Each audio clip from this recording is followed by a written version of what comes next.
Istanbul University as a research assistant in art management, department of art management. And my main interest is technofeminism, and it's some discourses about technofeminism.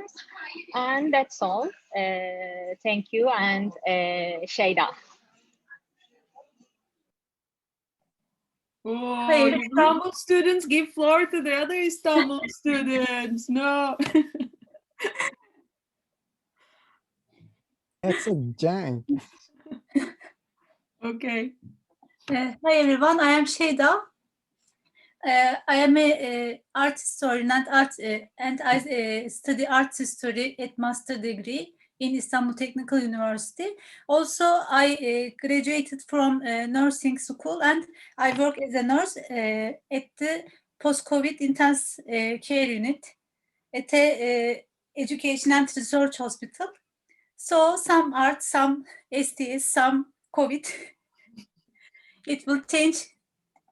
And who? I can't see. Clara. Hi, I'm Clara and I'm studying in the class for performance and time-based media. And like Milena, I'm kind of at the end of my studies, but yeah, probably not yet due to COVID. Yeah, and I'm usually working with performance and video. Yeah, and really curious about this project today. Who's left? Laura.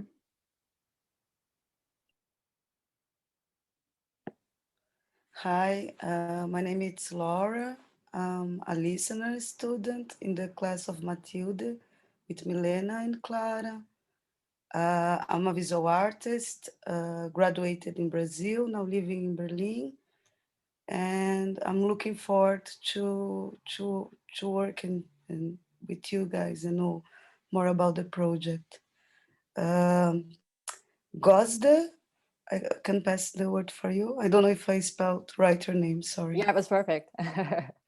Hi, I'm Gözde. I'm a master's degree student in STS. I'm a marketing consultant. I studied English literature, then marketing, and then communication studies. And now I'm studying STS. Thank you. Okay, thank you everyone. This was nice. It was a nice beginning. Laura, I thought maybe you can give us some, I don't know, background information about Brazil. I mean, not only because the main idea was to make a comparison between the public understanding of vaccines in Turkey and the public understanding of vaccines in Germany. But now let's take this as a way of learning as well. Let me suggest you can also perhaps provide a suggested perspective on that. Let's begin, and let's begin our presentations, and then if you have some questions or any comments or especially about the terms or anything that you couldn't understand, or maybe we go too fast sometimes, please take a note, and let's use our Q&A, question and answer session. I suggest after each presentation, so that we wouldn't forget our questions and our comments. So we can make a brief Q&A session. Since we have time, I also suggest, Milena, that we could use our time a little more flexible, so that I suggest that we work until like 4:30, sorry. So I give the floor to who? Cansu. Okay. Let me, as the host, I share the screen so that you all can. I guess I can't share now. Can you see it? Yes. Yes, we can see it. I will. So, hello again. I will talk about some conspiracy theories about COVID vaccine. As you know, COVID-19 is not only a medical emergency, it also is a social crisis situation that has changed the world we used to, that has taught us new ways of social existence. It changed a lot of things, but it also has accelerated some existing tendencies in society. And dissemination of disinformation can be considered one of these examples, especially when it comes to the COVID-19 vaccine. Based on my observations, I suggest that conspiracy theories makes an important part of the COVID-19 vaccine narratives. And I will show you some examples from Turkey. Before showing you my examples, I want to briefly explain my theoretical background. Conspiracy theories are one of the most circulated forms of disinformation in the pandemic era, because as Van Proyen and Douglas argue, human beings, generally speaking, tend to make some ambiguous things more identifiable and sort of manageable to be able to cope with them. And this type of rapid and impactful social crisis situations like pandemic kind of stimulates the belief in conspiracy theories, because they call established norms of conduct into question and bring uncertainty to all areas of life. So conspiracy theories can be considered as some individual or collective strategy to cope with the uncertainty of the world, or understand and give kind of some shape to this messy, ambiguous reality they are tied to. And Sismondo, while defining these conspiracy theories associated with post-truth, presents three characteristics. According to him, the emotional resonance and feelings generated by statements are coming to matter more than their factual basis. Opinions, especially if they match what people already want to believe, are coming to matter more than facts. And there has been a loss of power and trust in traditional media, leading to more fake news, news bubbles, and do-it-yourself investigations. This theme is associated with attention to communication structures, including social media. So with this shift from conventional media to social media, we can say that the responsibility for disinformation also has shifted from journalistic sources to the this kind of socio-technological mediations through which disinformation spreads. And I suggest that these images, videos, narratives circulating through social media function as mediations that are both manipulating or negotiating the existing reality and constructing new channels or ways of seeing. And Lukman and Berger argue that not only the institutions and structures, but also the reality itself is a social construction. And STS has an active dimension to this metaphor by studying the process of social construction, the actors, both human and non-human, involved in this process. From this social constructivist perspective, I will approach these mediations not as neutral, passive channels, but as active parts of the interaction between them and human beings.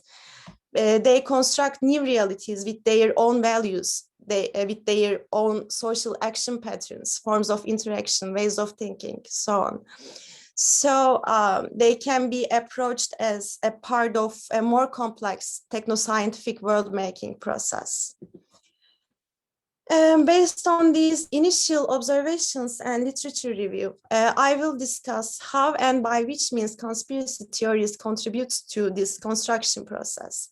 My main argument is that conspiracy theories are both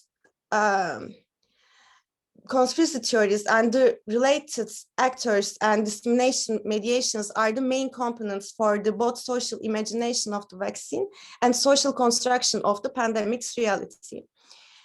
And now I'm going to show you some examples of conspiracy theories on social media from different social media platforms.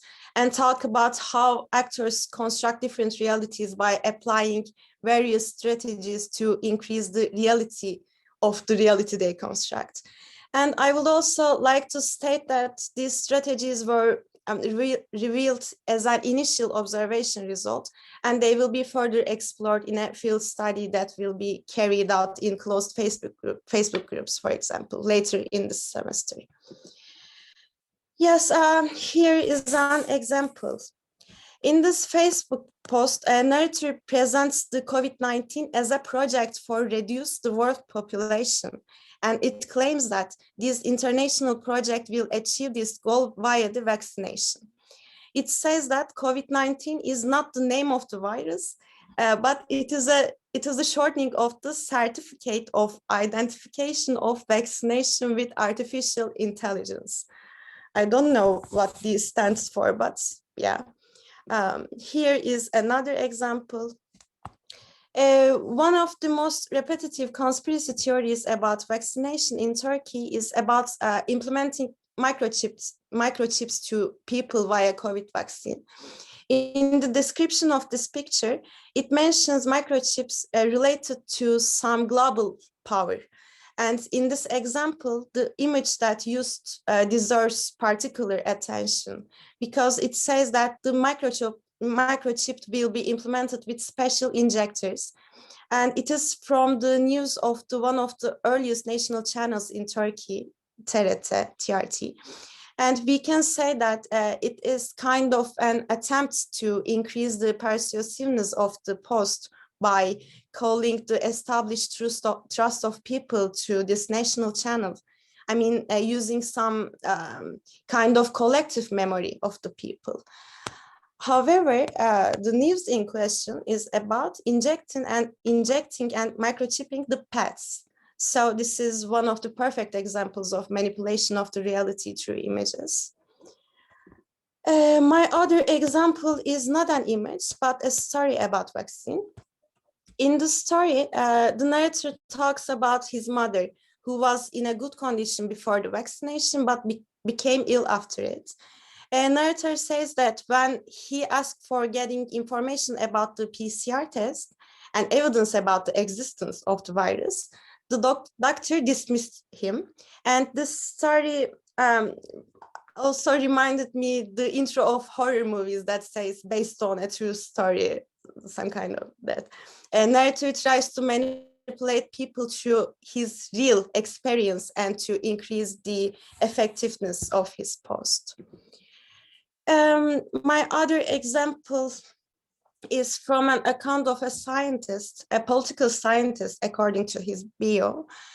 These examples are interesting because he tried to convince people that it is not a conspiracy theory by attacking another conspiracy theory. I believe that the impact of the scientific background of the narrator is also another component that will make difficult for people to filter the trueness of the claim. And my last example is trying to increase its persuasiveness by referring to statements of the authorities. It is a screenshot from a video college that collected statements of the spokespersons of different authorities such as NMA, USA government, etc. The explanations are about the number of cases and emphasizes that everyone who dies with COVID-19 with another comorbid disease is considered to die because of the COVID-19.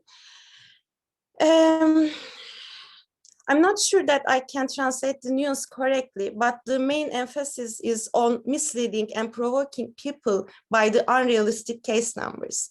The narrator says that not the pandemic itself, but the vaccines and the order they aim to establish is real. Okay, so I tried to show you some examples of conspiracy theories, which are tried to increase their realness through different strategies, such as citing a real experience, referring to existing social categories of trust, using a scientist identity, or claiming to be a scientific fact by distorting some scientific claims. As I try to show you, truth and reality are no longer bounded by the facts, and disinformation makes an important research object, especially in such a context where vaccine hesitation can have serious consequences for the public health. I suggest that in this sort of reconfiguration of the reality by the means of this kind of socio-technical outlets, distrust in science is one of the major components that is accelerated by the uncertainty of the pandemic. So in Turkey, the vaccine narratives related to the conspiracy theories can be considered as both a reflection and the origin of this distrust in science. And it has its roots mainly in the failure of science to communicate with people, for example, or the public's lack of understanding and therefore engagement with science.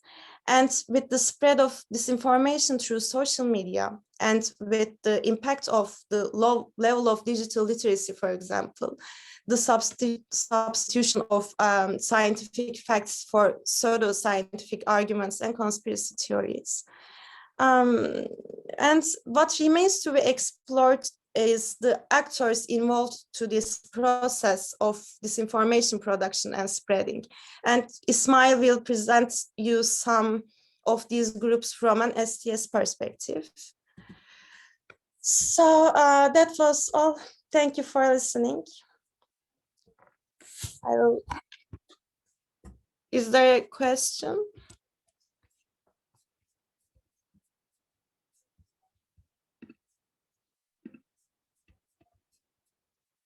Can you hear me? Yes, hear us. Okay, okay.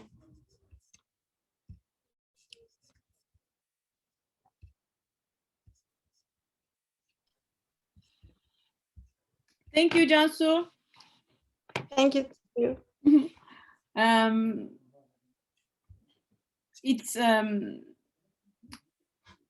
It's been a little fast, even for me. Maybe it was a little fast for you, but the main idea was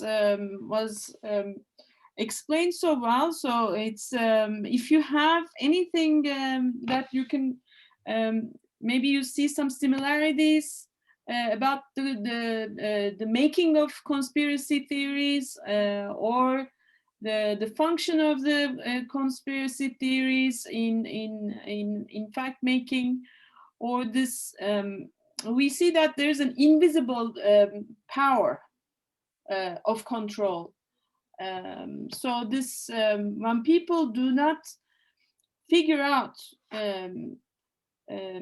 this invisible power, they fear, and so that that fear is used to control them, control their behaviors, and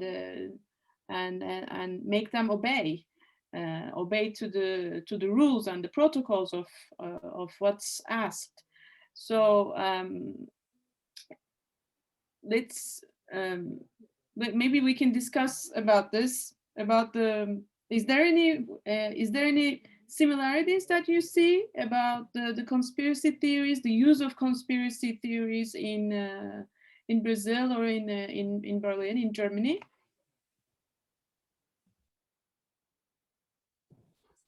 I don't know if this really, can you hear me? Yeah. I don't know if this really is an answer to your question, but what I thought about, what I found really interesting is this shift from conventional media to social media. And with this, so much changes, right? And this one picture that you showed, Cansu, that had that was like a TV show, right? From public media, TRT, the one, yes, it's actually the state channel. Yeah, because that's something that I could not imagine. I mean, I don't know what exactly he is explaining there, but it seems like it's something about the chip being injected. So that would be something that I could not imagine seeing on the state channel or on any state channel. But what does happen, like with all these social media and Telegram groups, I don't know if that it's really huge here, that a lot of the people denying that there is something like Corona, or that just being really conservative, left, right-wing people, they all find each other in these groups that is basically just run by, you probably heard of Attila Hildmann and all these, I don't know if you did, and musicians that have a lot of like spectrum to say something, and then they go really, it's not only against Corona, but also just yeah, lots of right-wing good. What did I want to say? Yeah, and this is like the new a new way of creating news, and some people really believe in that more. Also, what you talked about, Cansu, the trust, they really trust in that more than the media that is like funded by the state, or like the, what did you say, conventional media. That was something that I found really interesting, and that I can see some parallels here as well.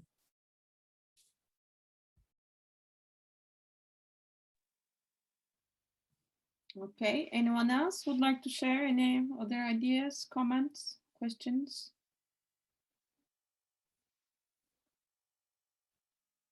Okay, thank you, Cansu.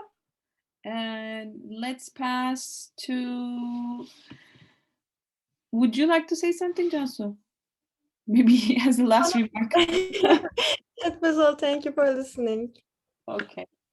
Let's go to another presentation. Any volunteers, or should I?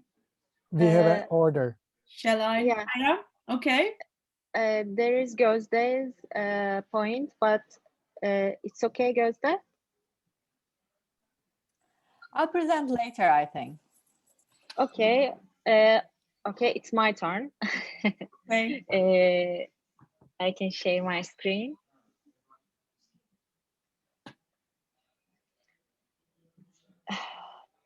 Can you see the presentation? Yes. All right. And I am like, all right. Hi, everyone. I'm Didem Ermiş again. I talk about a techno-feminist perspective to vaccine hesitancy. Firstly, in this presentation, fact-checking platforms will be examined in Turkey. These platforms are Teyit.org, Malumat Furuş, and Doğruluğu Ne. I will compare the images that contain fake news and cause disinformation with the needs of fact-checking side. And I problematize how to prevent public from disinformation and what the solution of disinformation with techno-feminist perspective. And in this context, I want to ask if the dominant production of knowledge about vaccine is based on disinformation, how to deal with reversing the authority and influence of this dominant knowledge production. It's the main question of techno-feminist point of view. I explain why. Firstly, I want to say that feminism and post-colonial thoughts are criticize the existence of patriarchal domination in the production of knowledge and aim at unmask the domination of the some knowledge production. And a critical analysis of our straightness that is normal and normative our problem is problematized by feminism. And feminism, anti-racism, and anti-fascism are among the political speeches that explicitly of their commitment to create alternatives and criticism with creativity. Briadotti and Kohlberg is the theorists like writing about technofeminism and its discourses in various materials, various books. And I want to add that contemporary feminism is the expression of the collective exit from the regime of man and anthropos, because they are monopolized the right of access to bodies of all living beings. And especially ecofeminists have always been geocentric and post-human centered. I want to add that feminism and ecofeminism is close to each other because ecofeminist theories see that women's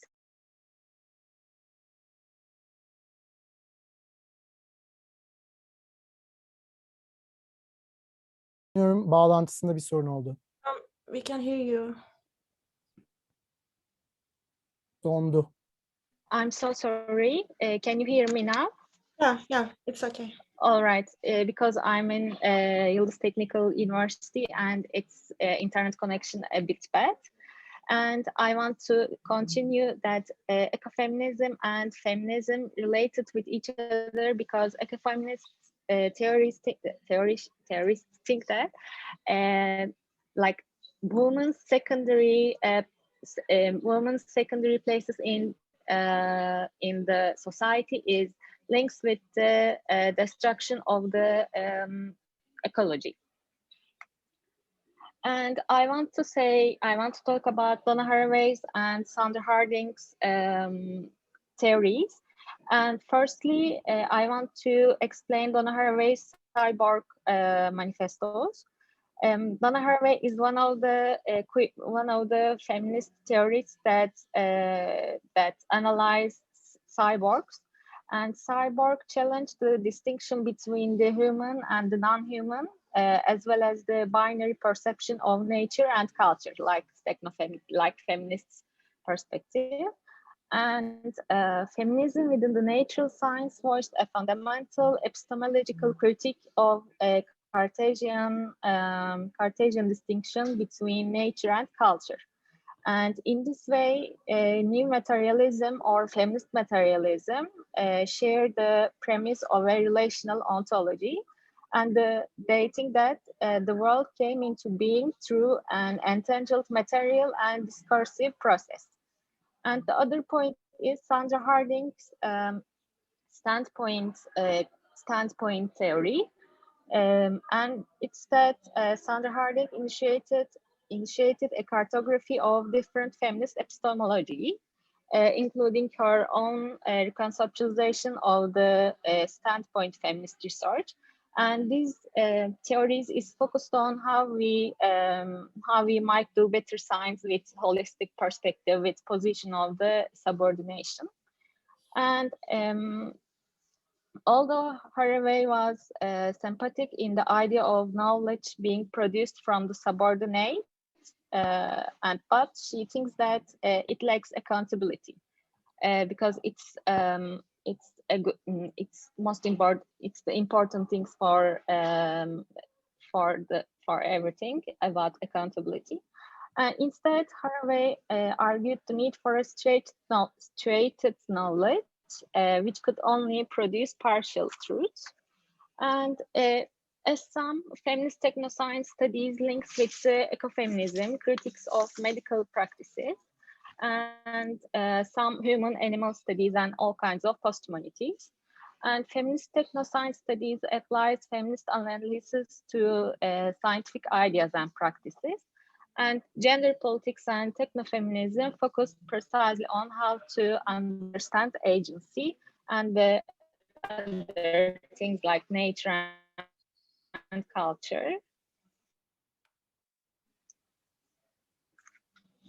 I want to give some examples from the media about the vaccine hesitancy and their and the invention to technofeminist intervention to these fake news.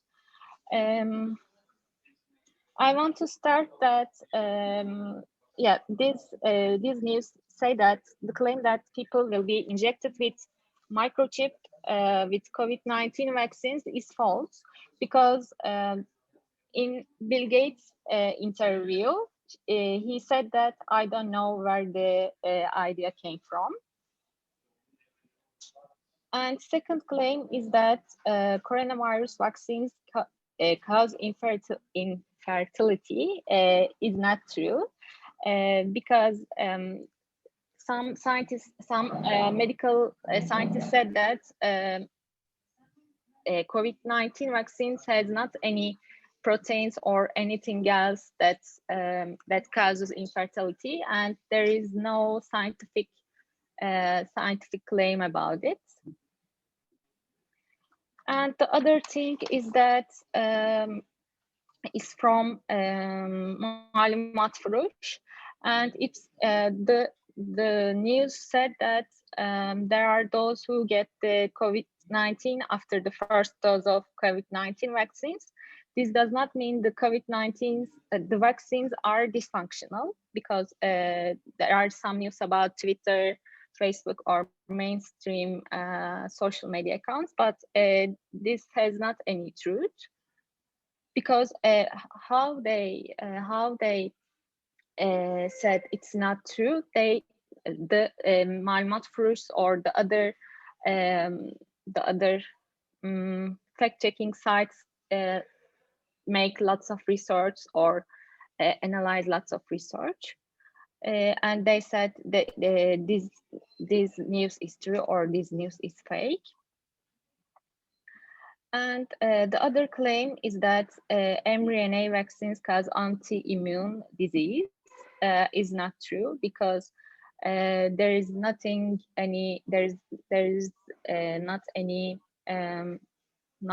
elements that causes the autoimmune.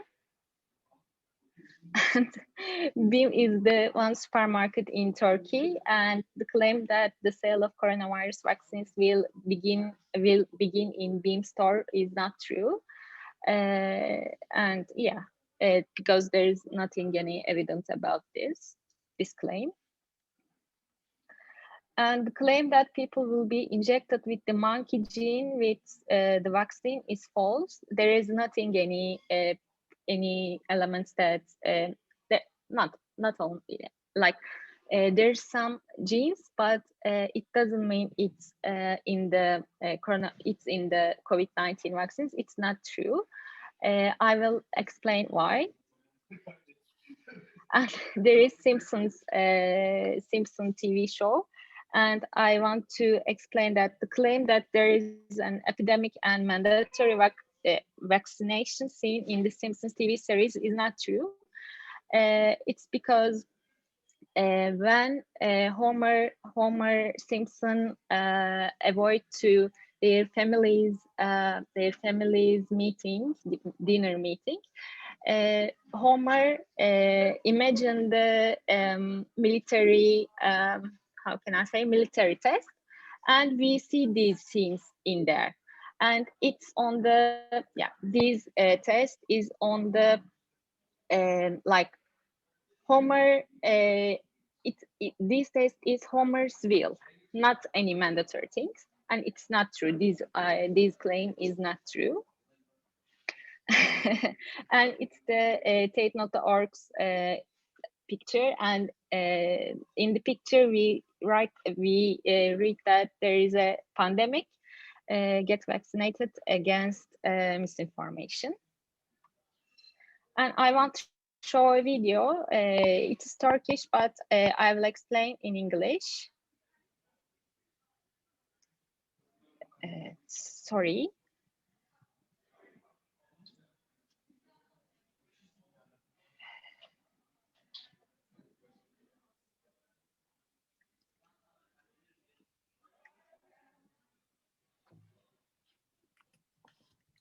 Did you share with sound or not? Didn't you hear the sound? No. No, okay. Maybe it's in Turkish. You can watch the video and I can explain in English. Sorry. Much better. This maybe you can continue explaining in English, yeah? Okay. In this video, we see that there is some conspiracy theories in nowadays, and the video is said that almost all conspiracy theories is not true. And one of the conspiracy theory is that animal gelatin is on the COVID-19 vaccines. There's not truth. There's not true. Like animal gelatin maybe is on some vaccines, but it's not in the in COVID-19 vaccines. And the other thing that microchip will be injected, the other conspiracy theory is microchip will be injected. And as I and Cansu said that there is no scientific basis for the claim that microchips will be injected. And the other conspiracy theory is that the fetus are used in RNA-based vaccines, and it's not true. There is not any fetus or anything like that. Yeah, in conclusion, many conspiracy theories emerge through data coming from different channels that do not have a holistic perspective, and the disinformation creates. And verification websites or fact-checking websites help society to be aware of this issue and get accurate news. The main problem here is that the interaction rate of many fake news published on mainstream media channels like Facebook, Twitter, Instagram, or TikTok videos like Vezire will stay. The news of fact-checking sites, and while these feed the platform on the one hand, because more data, more interaction, and it's good for platform, but it's bad for public's mind. And people who are indecisive sometimes do not give up what they believe, even though they visit fact-checking websites. What I problematize is about how to struggle all these channels who produce fake news with a technofeminist perspective. And given that the technofeminist approach requires a holistic perspective, how can this holistic perspective be provided to the SDS studies framework about public understanding of vaccine?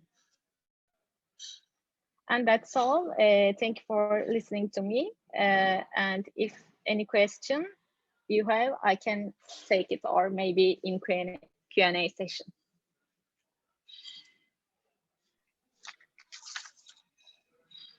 Thank you, Cansu, Didem. I'm really happy that I'm seeing the presentations like this. Actually, we've been struggling to emphasize the main ideas and our main arguments, and I think you, although feminism is well known about its connection with gender, I think your argument makes an emphasis on technoscientific feminism is more related with controlling the dominant knowledge production, and you explain this with fact-checking websites and those interventions of fact-checking websites, platforms on the production of the disinformation, right? Mm-hmm. Yeah, fact-checking. Like I said, there is some image, or there's some posts on Twitter or Facebook, and they have some fake news. And when people who visit the fact-checking websites, they can learn the true news. But some people think that okay, it's true, but how can it's true? Like, how can I know this true? It's true. And my main question is how we struggle these questions. I want to say that, like, in technofeminist view, I want to analyze the historical, social, and the other things in society, and I understand that how this information will be created by some people.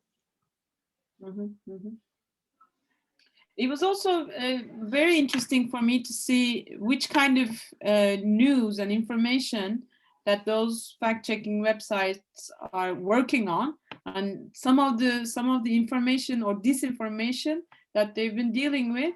I mean, when I was listening to you, I was asking to myself, like, seriously, they really want to correct that? So it was also interesting for me to see how widespread that those disinformation has been in Turkey.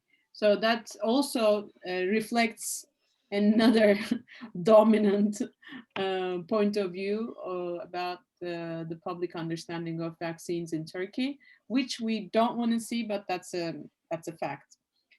Okay, thank you. You're welcome. So who's next in your line? Who is next? İsmail is next. I will be next. Another.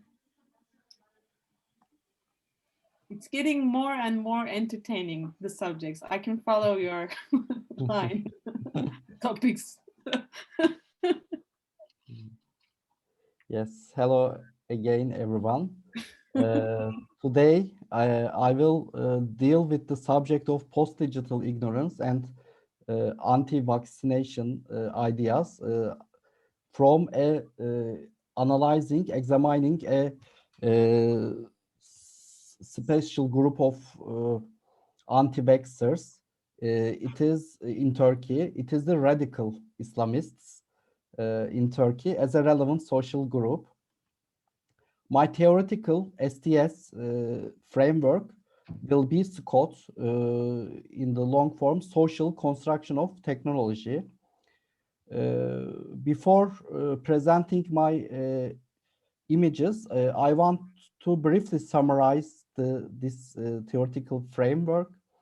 The key terms of SCOT are relevant social groups, interpretive flexibility, principle of symmetry, and closure. By relevant social groups, I mean SCOT says that for each artifact, mostly in its emergence phase, but also after its emergence and after it is started to be used in the society, for each artifact, there are relevant social groups that use it, and these social groups share a common understanding and interpretation of that artifact. So we have to look deeper when we are analyzing an artifact. There are many social groups related to that artifact. And here in our example, I chose the artifact as the vaccine, not only the COVID vaccine, but generally vaccine. And another key term of SCOT is interpretive flexibility. It means that for each these social groups interpret and understand about those artifacts differently. They load up different values according to their all understanding ideas, ideologies. So this causes a flexibility in the interpretation of the artifact. And Scott says that this flexibility of different interpretations shape the artifact.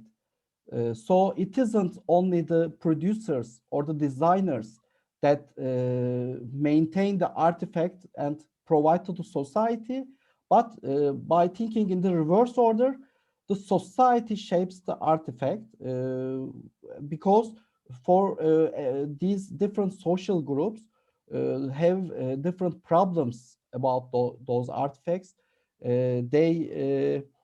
So for some of them, for example, safety is more important. For some of them, it's the another issue is important. So all of these different interpretations compete each other in the social domain, and in the end, one of them becomes dominant, or two or some of them become dominant, and the artifact's final is shaped according to those result of this competition.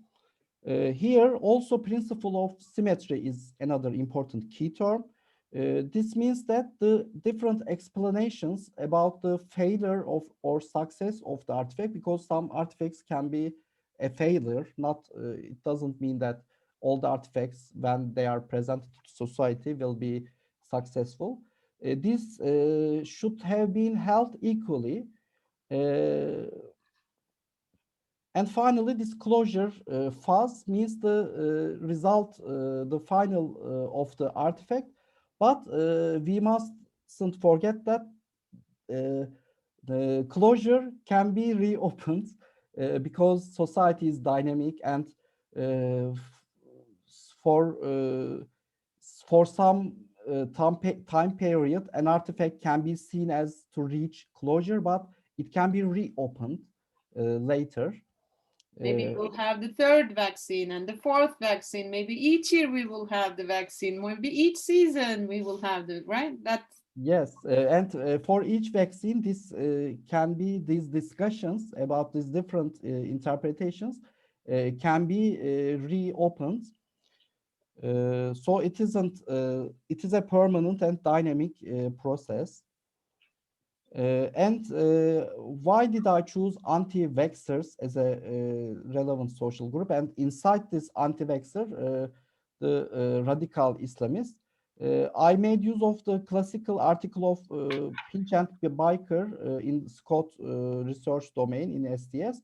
They analyzed the evolution of bicycle in their article, and when I read the sentence that anti-cyclists, that they are the ones against the bicycle, also can be accepted as a social group, I thought that anti-vaxxers also then can be accepted as a, why not, as a social group. And I started my research. So as a result of the theoretical framework part, we can see the vaccine as an artifact and vaccine opponents or anti-vaxxers as a relevant social group, because they have strong feelings, anti-feelings for the vaccine. They deny it and they think it as harmful for different reasons. And for the following slides, we will examine why they are against the vaccine. So let's, my research questions will be, in Turkey, who as a relevant social group are anti-vaxxers? Who are they? And I also wanted to know that, yes, these relevant social group, anti-vaxxers, are against vaccine, but how about the other social domains, other political, cultural issues? What do they think about them? And I looked at in the social media, their other sharings about other topics, the hashtags that they use, and I saw an interesting correlation that made my title as radical Islamist, because in Turkey, as I saw on social media, the radical Islamists are very active anti-vaxxers. So in my research, I will continue to analyze these anti-vaxxer groups, worldviews, belief systems, ideologies, and mentalities.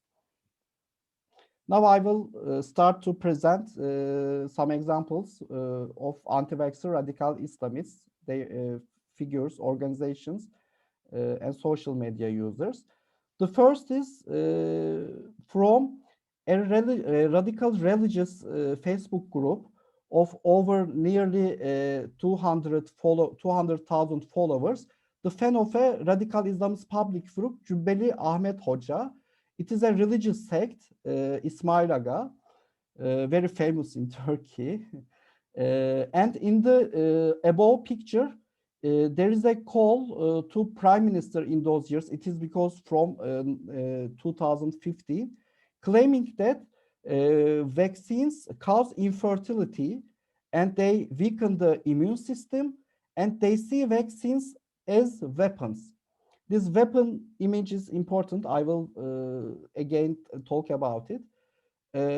However, there is interpretive flexibility among this religious sect, because about corona vaccine, for example, this is 6 years ago, this image about the vaccine, but what do they think? I looked at about COVID vaccine.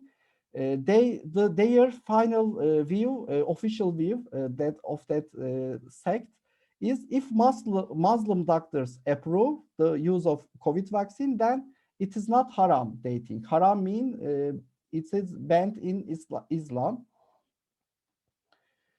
This image is from another radical Islamist group, Deep Thought. They also have nearly 100,000 followers. In the image, as we see, the vaccine is depicted as a weapon carried by a soldier, and the text can be translated as global vaccine mafia are more dangerous than invasion armies. You can survive if your country is invaded, but it's not possible to recover if generations are corrupted. So we see here a anti-imperialist discourse. Another public figure is Abdurrahman Dilipak in Turkey. He is a well-known journalist and Islamist anti-vaxxer, and he has 800,000 followers on Twitter, so we can say that he's influential. And in his article, he says that this mRNA vaccine technology will alter human DNA and change human sexual identities. By saying that, he means that the vaccines will make people gay. This the open interpretation is that. And he also explains why vaccines should be banned according to his Islamic thoughts. And also he is an active anti-vaxxer because he founded a news platform and he relates the COVID virus with 5G GSM technology as a conspiracy. Cansu, in her presentation, briefly analyzed the logics of conspiracy thinking. So here we see as the same thing as conspiracist worldview in this anti-radical Islamist figure, Abdurrahman Dilipak. And what is interesting that what do they think about in other social domains? We see that Abdurrahman Dilipak is also against, for example, Istanbul Convention agreement. It is an agreement about preventing and combating violence against women. And a few weeks ago, Turkey withdrew from it. Maybe you may follow from the news by the signature of Erdogan, leader of AK Party, leading party. For example, in the past, this same Dilipak guy called the women who supported this Istanbul Convention, forgive me, as prostitutes. So we see that he is an anti-vaxxer and also very high anti-feminist. And this another image is from a female Instagram user. It says no to vaccine imperialism. And when I looked at her other hashtag sharings, she is also against that international agreement, Istanbul Convention. And the hashtag she shared says Istanbul Convention kills. So she believes that vaccines kill and also the Istanbul Convention kills. And finally, there's a correlation between anti-Semitism and anti-vaccine attitudes in the social media users of Turkey, as far as I found out the images I found. For example, here it says that Israel uses placebo, not vaccines. They trick all the world by changing the results of PSR tests. The person who shared this is a member of Saadet Happiness political party, and it is also known as a radical Islamist conservative political party in Turkey. His username is also very interesting. It is 1453. It is the date that it's the year that when Ottoman Empire in history conquered Constantinople, Istanbul from Byzantine Empire. So by the username itself gives us a message. And other hashtags he shared is no to mandatory vaccination, Zionist dogs, global hoax, no to masks, and Bill Gates. As a conclusion, according to the images I found on social media and analysis of the hashtags of those users, radical Islamists are one of the key anti-vaxxer relevant social groups in Turkey. And I saw a correlation with far-right Islamists and some other sharings about nationalist ideologies and anti-vaccine attitudes in Turkey. And in addition, homophobia, as I presented the example that vaccines with mRNA technology, they believe will alter sexual identities, support of discriminative ideas against women, because as the same group also against Istanbul Convention agreement, and anti-Semitism are observed in this relevant social group. And also I can add that it is obvious that there's a conspiracy worldview they all share. And also I think I found interesting that they generally match vaccines with weapons as symbols. This is a common perception of depicting vaccines as weapons. For example, I didn't put it here, but in one of the street interviews, one person, for example, named vaccines as weapons of mass destruction. So we can say that these ideas take ground on public. For further discussion, I put some questions we can discuss. For example, in Turkey, I saw a correlation with far-right authoritarian ideologies and anti-vaccine standpoints.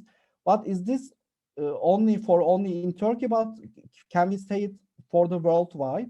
And also, seeing vaccines as weapons, the meaning of it as from the as an image, it reminded me as seeing vaccines as agents of invasion, anti-imperialism, anti-West, anti-colonial attitudes automatically come together with this image, with this weapon image. Thank you for listening. We can discuss, if you wish, about the issues.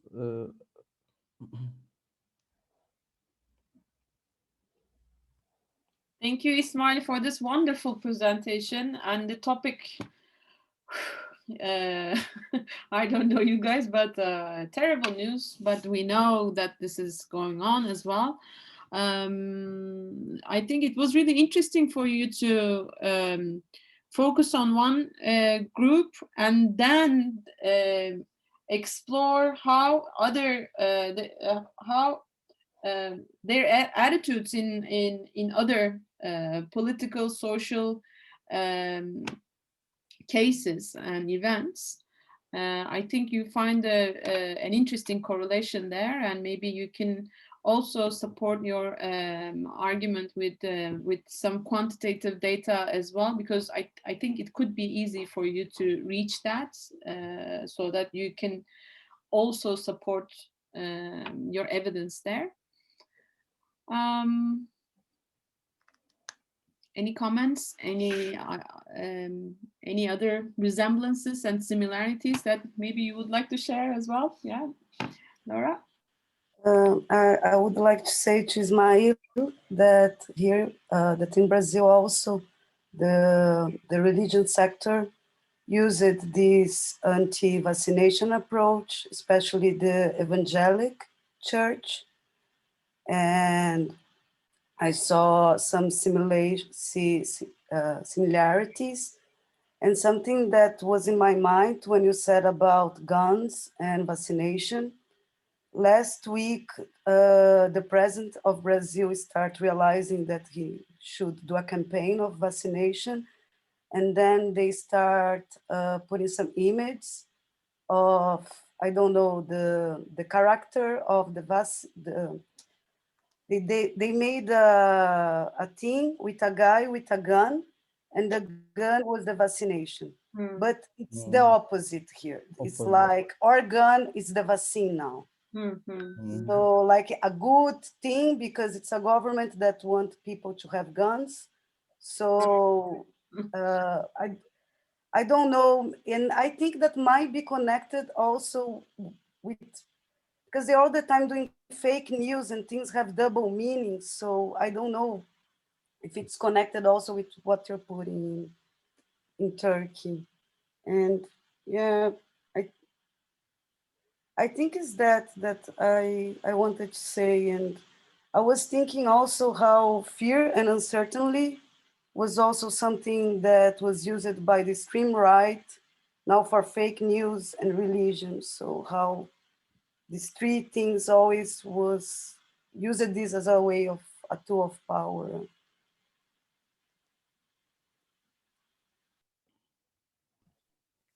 I also thought about this would really have been a great thing to prepare something for the German part, because there has been this sentiment. I don't have any research like number fact-based, but there is this sentiment of a lot of people that have been anti-government, but in a sense of being more left, let's say, that vaccines are something that you know, there's this distrust. I don't know, maybe Clara, you can also say something to that but there's this thing that people don't trust the mainstream medicine, and it's more like esoteric.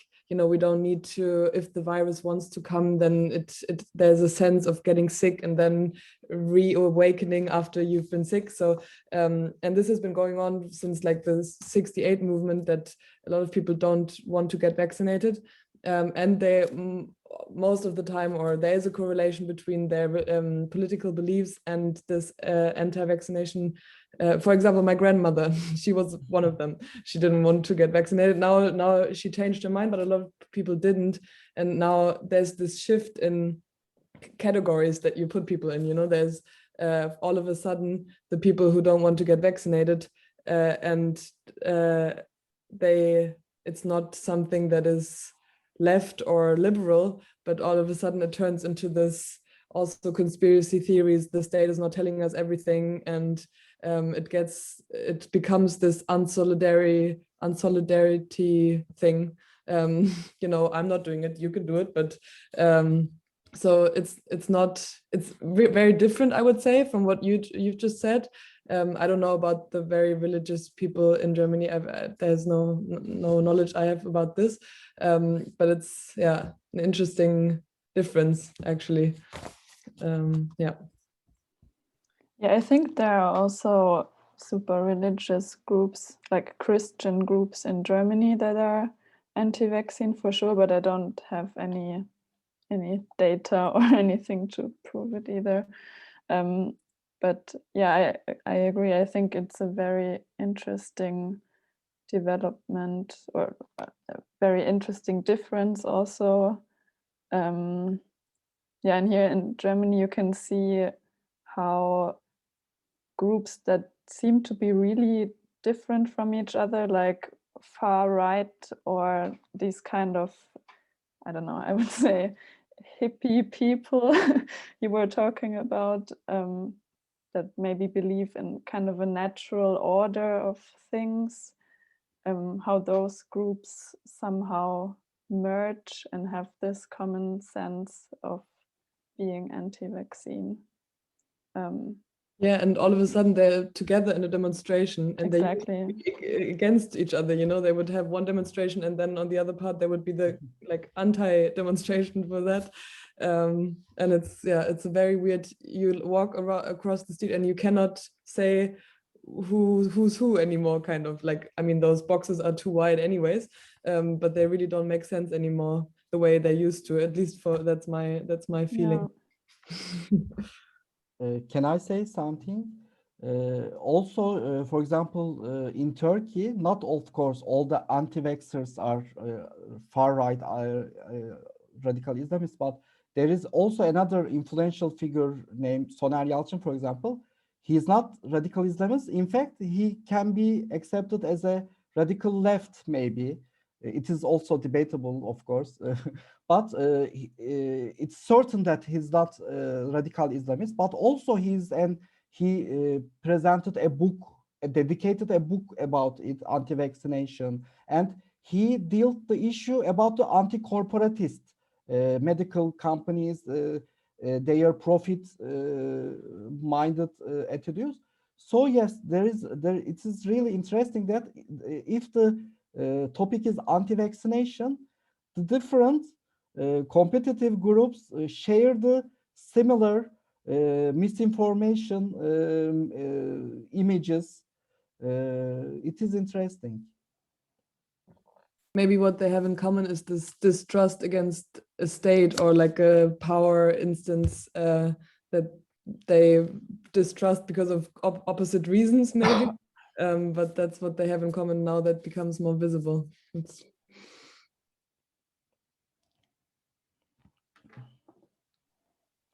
Okay, thank you, Ismail, and thank you for the discussions. I think we're warming up, and now the presentations are also talking with each other. Who's next? Okay.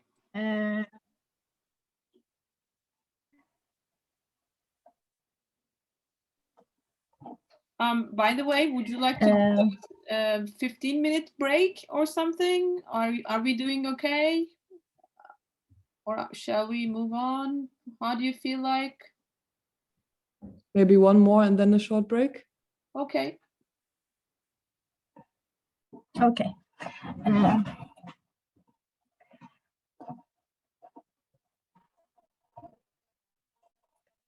You can see my screen, right? My topic is disinformation as entertainment source. As you may know, my friend shared some of examples. Many disinformation news are very odd. They carry an absurdity within themselves, and internet will turn them into an entertainment source, like memes, which are very common. Almost every popular discussion turns into a meme. But here I will focus TikTok trends. TikTok uses different kind of algorithm when they are creating personal feed. It also helps to spread these trends. I will shortly mention that. After that, I will shortly mention my perspective on this disinformation trends. On TikTok, it uses create content by producing various things. Most common form of content creation is follow a trend. Users create videos with similar content by using music, dialogues, or dance choreographies in the videos they watch, and contents on certain themes turn into TikTok trends. TikTok's design also contributes this production of this repeated content. TikTok use the interest graph model. If a user likes a piece of content, TikTok shows more videos similar to that content, and the more similar content the user sees, the more likely the user to contribute to that content. And this is the main differences of a social graph model and interest graph model. Social graph model, Facebook, Instagram, and Twitter use the social graph model, and you see the post of people you follow, your friends, and your feed is limited with your social group. On the other hand, interest graph model is distributed. It's unlimited. So because of that, TikTok trends easily can spread in the platform. So recently, producing entertainment content related to COVID-19 vaccines has become TikTok's popular trend. User-produced content like chip implementation via vaccination or the side effects of COVID-19 vaccine. For very obvious reasons, COVID-19 and vaccination are popular tags in TikTok. The contribution of TikTok users regarding the COVID-19 and vaccination tag is often turned disinformation into an entertainment trend. My perspective is the self-reflexivity via entertainment videos. TikTok entertainment trends content developers also refer to themselves. They exposing the irony of vaccination concerns and vaccine disinformation, they transform them into a source of humor. They create content that is based on disinformation. Simultaneously, they observe disinformation from the outside, as well as those who are concerned about it. So they become the knower and the object of knowledge. People, they're acting like people who concerned with the disinformation, the vaccination. They also learn the perspective of the people who concerned with this disinformation. So the main, one of the main content is implementation trends. Users produce videos such as how to implement chip via COVID-19 vaccine, or they act like Bill Gates and share their evil plans about chip implementation. And other theme is Chinese vaccine trend. Those who are vaccinating starting to speak in Chinese as a side effect of COVID-19 vaccine. This content, which has been repeated by many users, shows that there are bias according to country where vaccines are produced. Another content is the dance. Dancing to the same music by following a certain choreography is one of the popular ways to produce content on TikTok. And TikTok users started to produce content by adapting COVID-19 vaccine. Those who are vaccinated cannot control their bodies as a side effect of vaccine, and they create dance choreographies with these unintentional movements. And now I'm going to share my collage of these TikTok videos. You can see the video right now, right?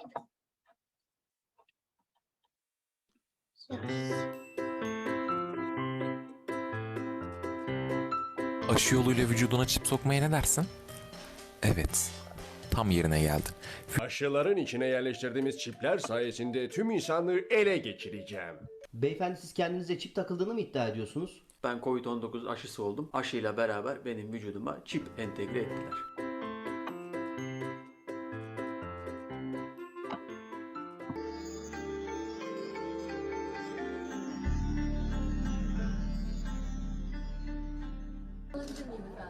对，其实也是朋友介绍的啦。朋友介绍他会讲一些宫崎骏有关的，也是朋友介绍的啦。朋友介绍他会讲一些宫崎骏有关的电影什么的，然后说这里有一个龙猫博物馆，你有没有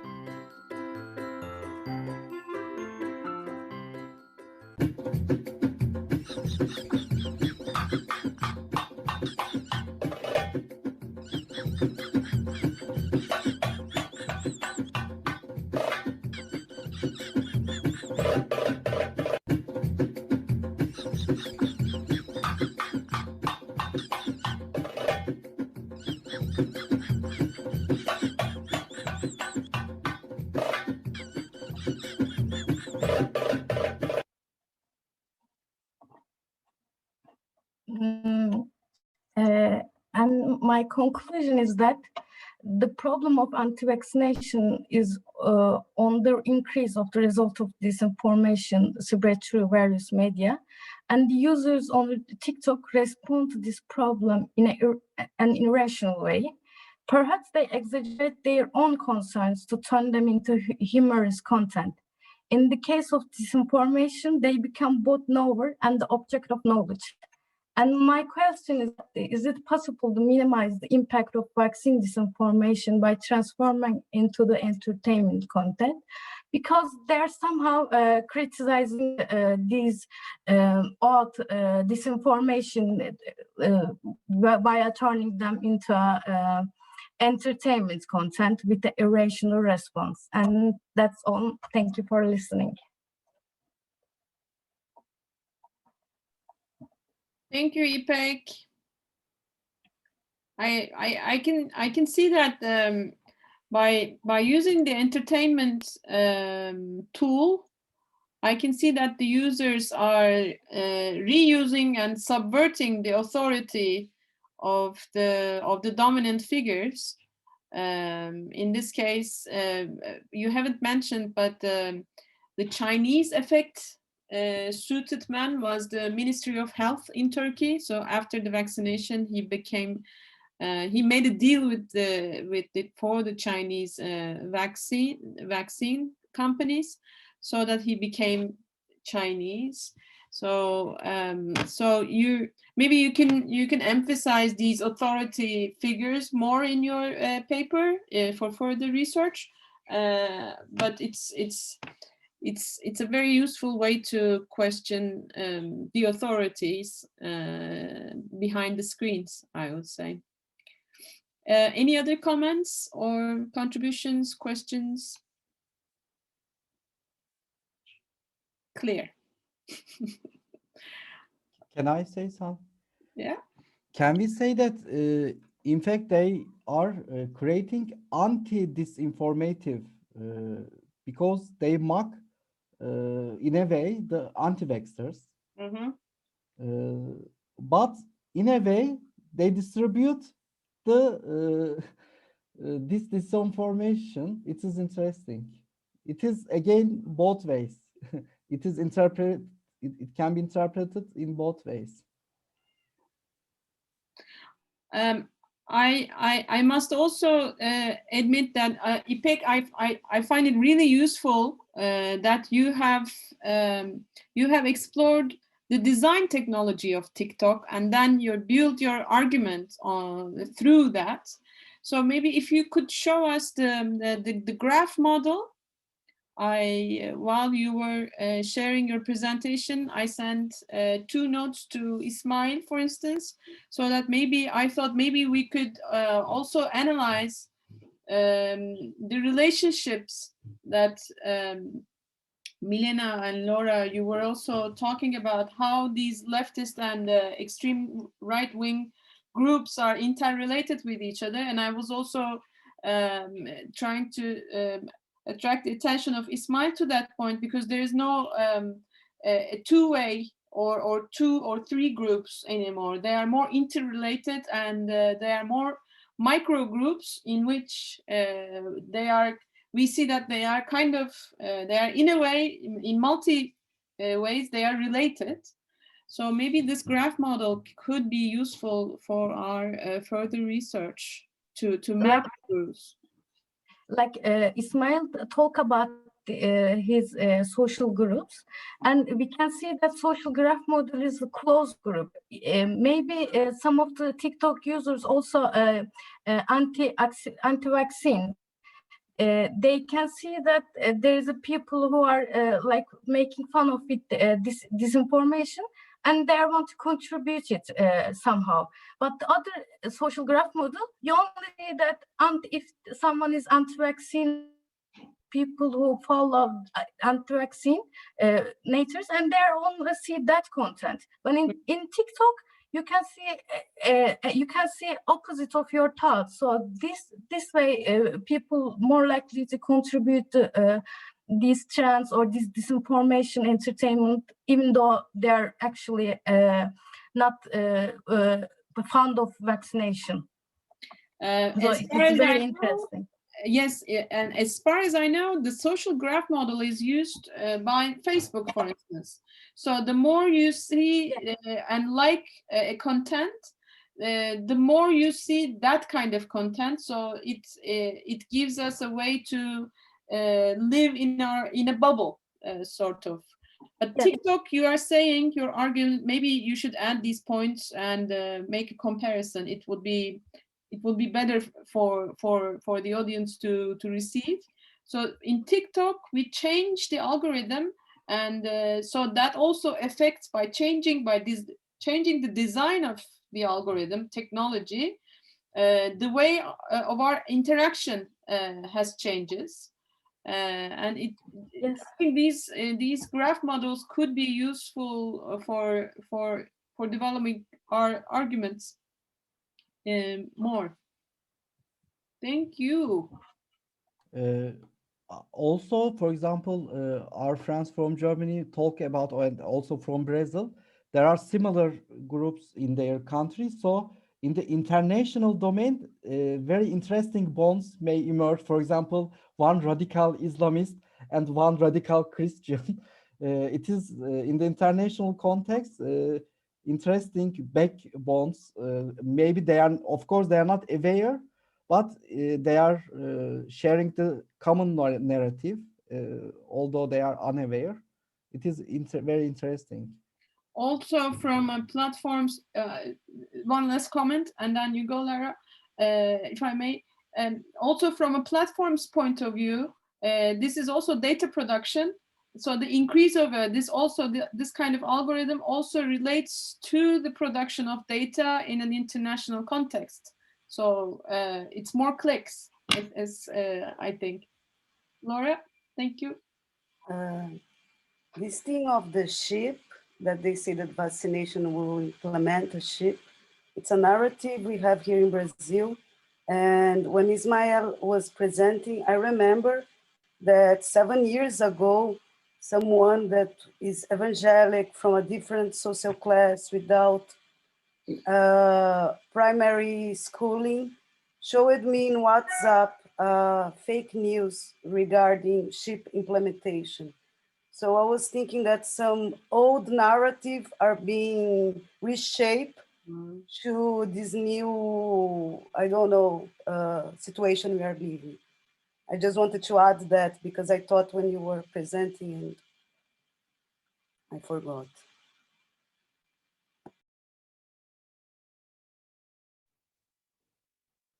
Thank you. Time for a break? 10 Okay. minutes? 15, 10? I don't know. We have 1, 2, 3 more presentation.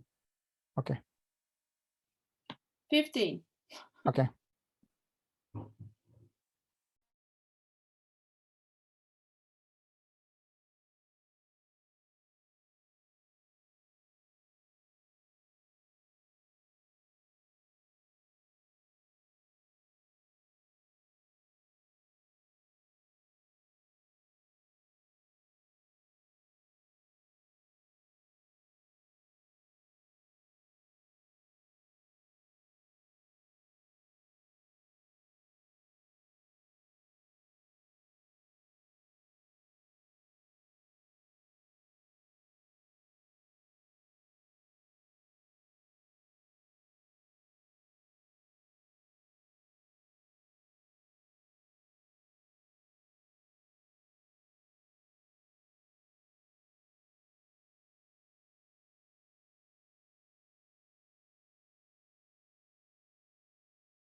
On time. We're back. Let's begin to the second session of our workshop. Who's next? Sorry, I want to say something. I have an appointment about my job, and I must leave this session. I really thank you to listen to me, and from Germany and from my colleagues. And thank you, Ebru Hocam, for taking this chance to meet us with German people and German, like in this file. And yeah, if you have a question about my presentation, I can answer your questions. Or if you don't have, I'm so sorry. I must leave. Okay, thank you, Didem. It's been a pleasure listening to you, and thank you for the presentation. Bye-bye, and see you. See you. Okay. And let's move on to the next presentation. And who would that be?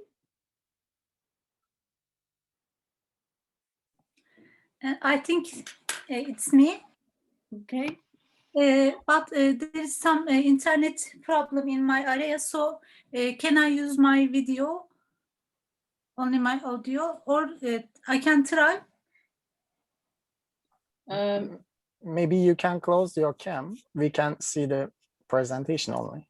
Yeah, it's affecting a lot. Yes. If you close your video image.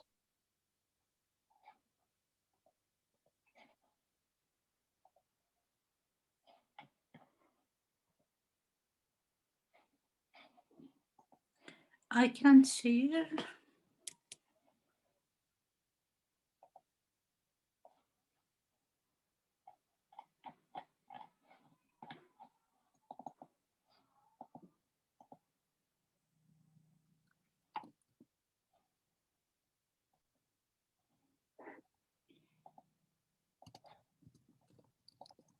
Can you see my slides? Not yet. Not yet. Yes, you shared now. Okay, then. But it's still not visible. I think it's very slow. Yes. Yes, okay. Maybe you can explain your arguments if it's okay for you, Şeyda, and then maybe we can share your presentation with you guys, if it's okay, and we can listen to you. Okay. Yeah. In my presentation, I will give some examples about our health policy in Turkey, and some of the doctors' manipulation about the misinformation. Sorry.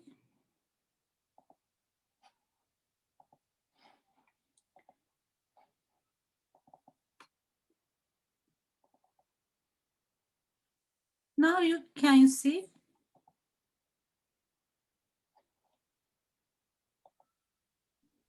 Not yet, Şeyda. If you want, you can send to. Okay, I will send you then after I will, because I see on my desktop, but You can share in chat, I think. You know what? If you haven't made any major revisions, I also have your presentation. Maybe I can share your presentation, Şeyda. I made some changes to my presentation. I shared the tape. Yeah, okay. Now I will open, and in the meanwhile, you can make your introduction, perhaps. I'm Şeyda.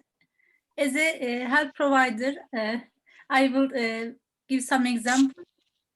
I think in the disinformation of the vaccines and science in Turkey, there are lots of socio-political situations, and one of that point is traditional and alternative health system. I will give some examples about that. Cupping, maggot, that a therapy that will do with the worms. After some of the presentations about the protecting COVID-19, you can use some essential oils, not vaccine, and also some news about the mediatic doctors. That's in the perception. It's all.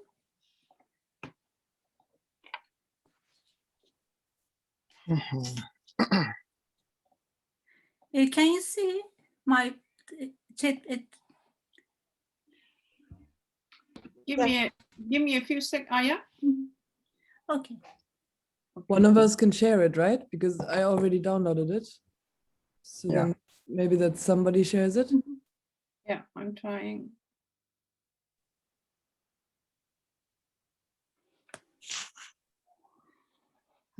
Anyone faster than me? Wait. Oh, yeah. Coming. I downloaded it now. I can share. Şeyda. Can you see it? I shared it. Yes, Ebru Hoca shared it. Okay. In the sentence, as a common sense, the common understanding of Turkish people's to do science and vaccine is changed to government's health politics and manipulations of the popular doctor and media. Can I have?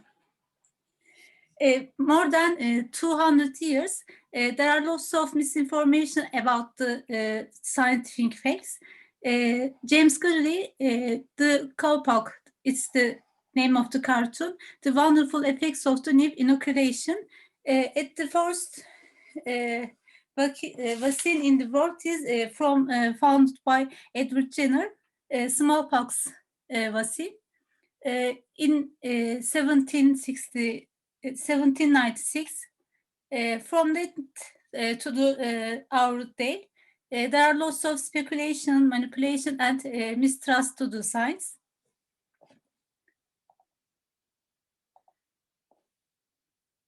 We can change. Disinformation is a practice in intentionally spreading information for the purpose and promote the discord.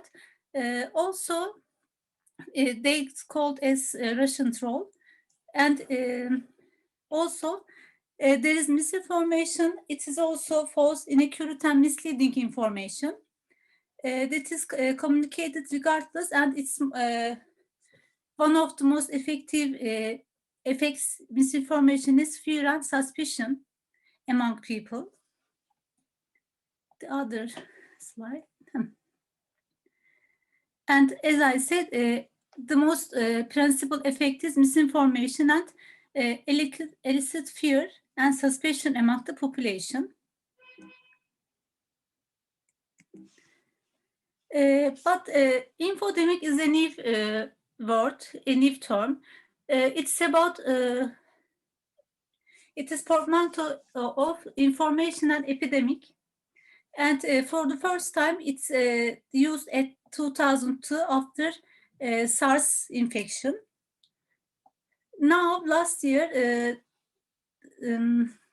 we also use infodemic as a term very often, and it's typically refers to a rapid and far-reaching spread of both accurate and inaccurate information, and that is very similar to the spread of virus, false news, and essentials also. Royal Society and British Academy joint report published in October 2020, and it said that about also COVID-19 vaccine, distrust of science, and it's very common in our country, and selective use of expert authority, and also it's very common in our country. Distrust in pharmaceutical companies and government, and as Ismail said, it is also a very strong argument from radical left. Straightforward explanations and use of emotion. These are the misinformation and also infodemic informations characterized.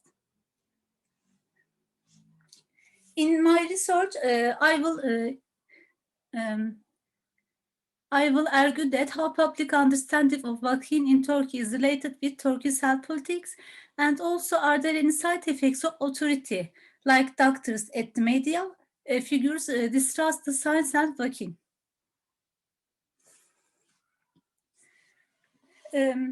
Also, there is a very increasing anti-opposition about vaccine, but it's not related with only COVID-19, but also there are some popularity about it in the world. The opposition to the vaccine is increasing in Turkey, and it also has very socio-political backgrounds.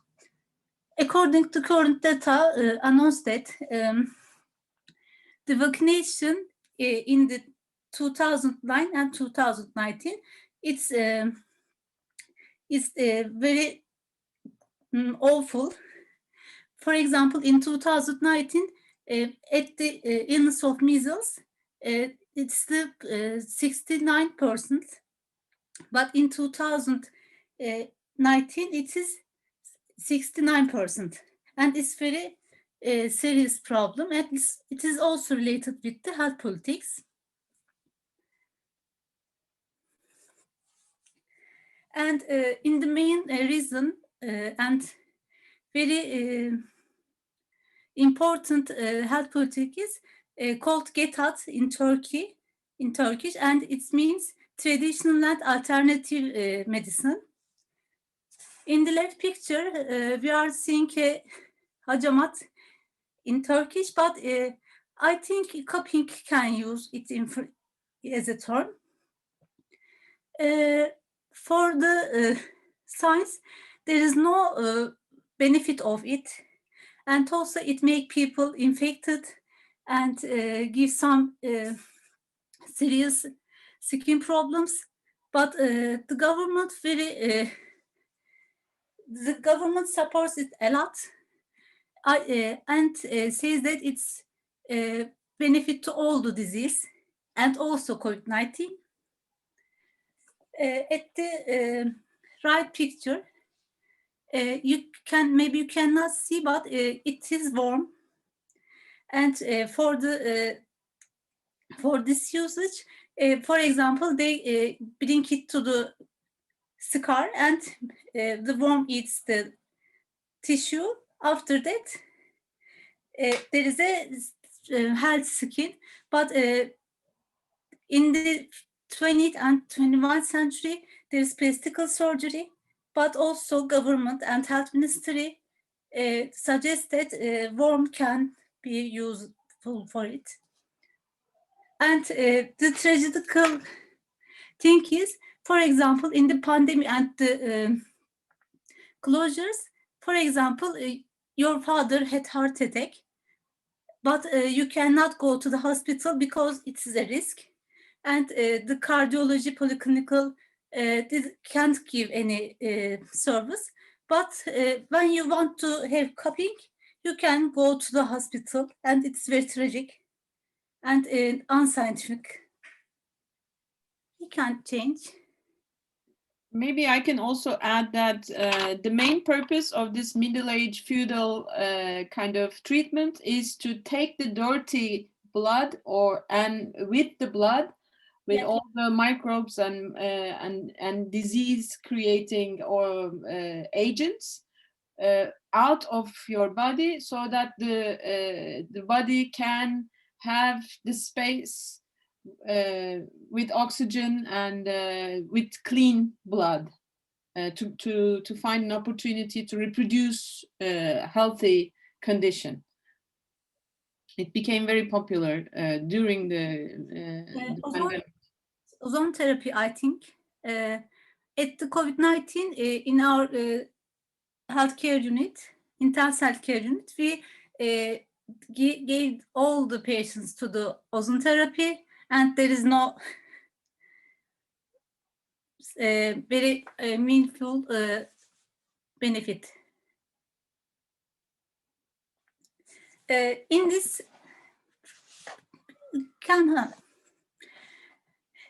picture, it's a Twitter account of the Turkish Health Ministry. Emine Erdoğan, maybe you don't know. It's the wife of Turkey's president. And there are lots of budget to do that Congress get out, and they claim that in fact, when you go to the hospital, you became an ill. But if you go to the healing center, there is healing, and it prevents you to get ill. And so in that project, there are lots of ways of the healing. For example, homeopathy.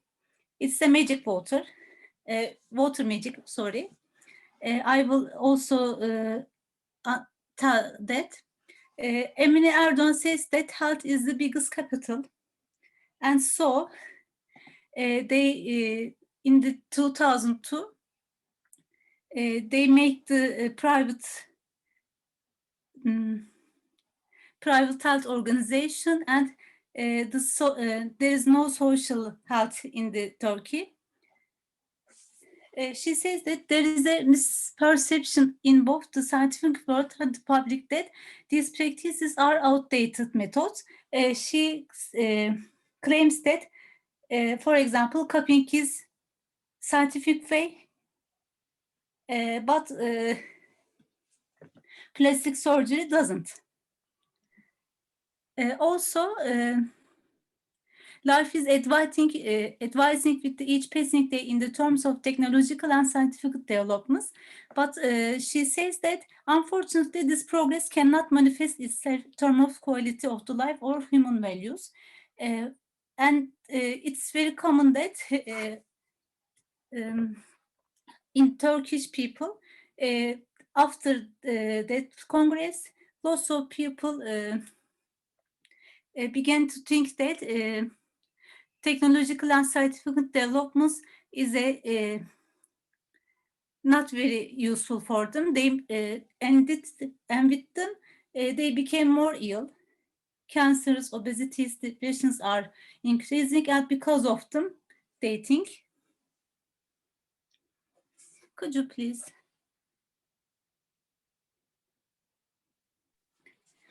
This is a book. It's very tragic again. The editor is Professor Doctor.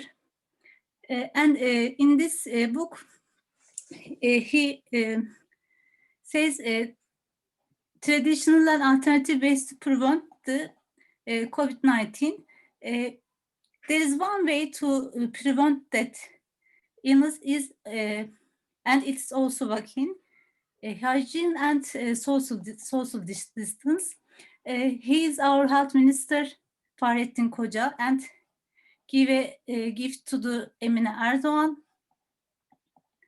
And also at the right, there is a team, but there is no doctor in this team except health minister. In Antalya, it's very it's a very important hospital. In that hospital, for example, you cannot have any polyclinic services at the COVID-19, but you can get out services. It's very complicated, but I don't understand. To prevent COVID-19, you can use essential oils, soybeans, phytotherapy. It's very disgusting because it's a therapy that's using honey, but the most important thing that they put a patient in a room and thousands of bees bite the patient. After the reaction, you can be a healthy person. But you can also become allergic and very strong heart problems. Homeopathy, it's a kind of water magic from 18th century, using the poison that causes the illnesses. For example, when a snake bites you, you put a poison from the snake to the water, and then it's a medicine. But in 2021, it is not important, but our health system gives okay to it. We can change.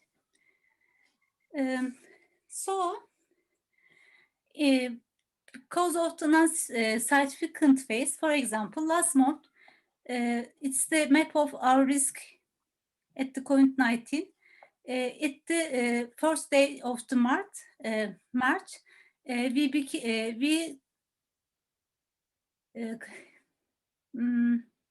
we became normalized, and after that, it is the new risk map of the Turkey, and all the hospitals became full. There is no empty bed at the intensive care units, and people are dying when they they are waiting for the intensive care units, and it's very tragic. And next one, please. But in the last 2 weeks, there was also Congress of the political party, and it's at the government, and all these pictures from when the COVID-19 are in the very high numbers. It's our health minister again, and the problem is when he gave the numbers of the patients and deaths at the news, it's very usual, but after that we can see him at the Congress too.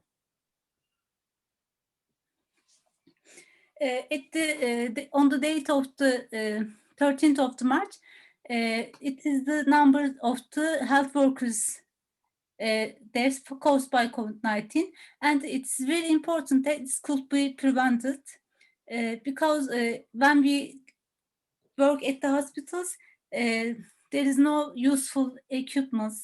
Also, we worked very lost hours. For example, my one shift is from 24 hours, and it's very dangerous because no one can work at the hospital for 24 hours without any resting.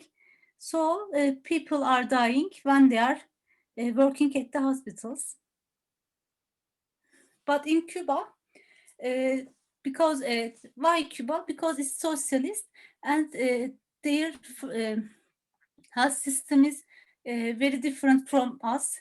In fact, in the 2002, we were like Cuba, because first step was very helpful, and also they make it close.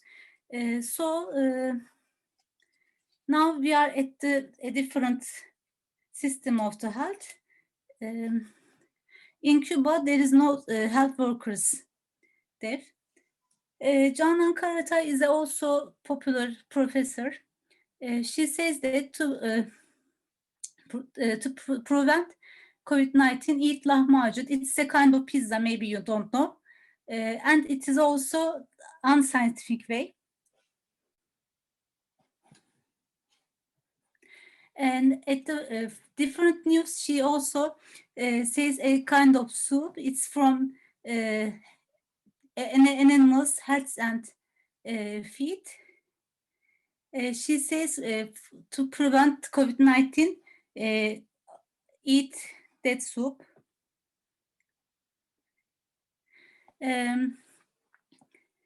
This is very comic because he says that he's a professor too, Turkish gene protects from coronavirus because of the DNA.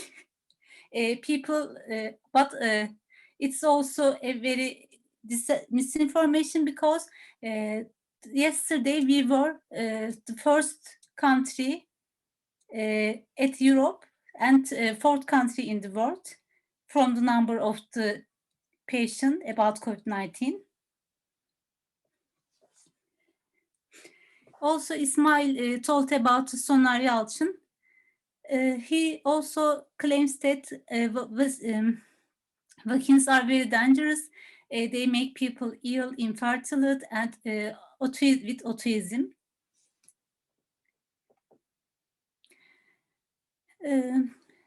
I think Didem talked about the transinfection and vaccines change human DNA. It's very common in Turkish people. And in the hospital, there are some workers to help care.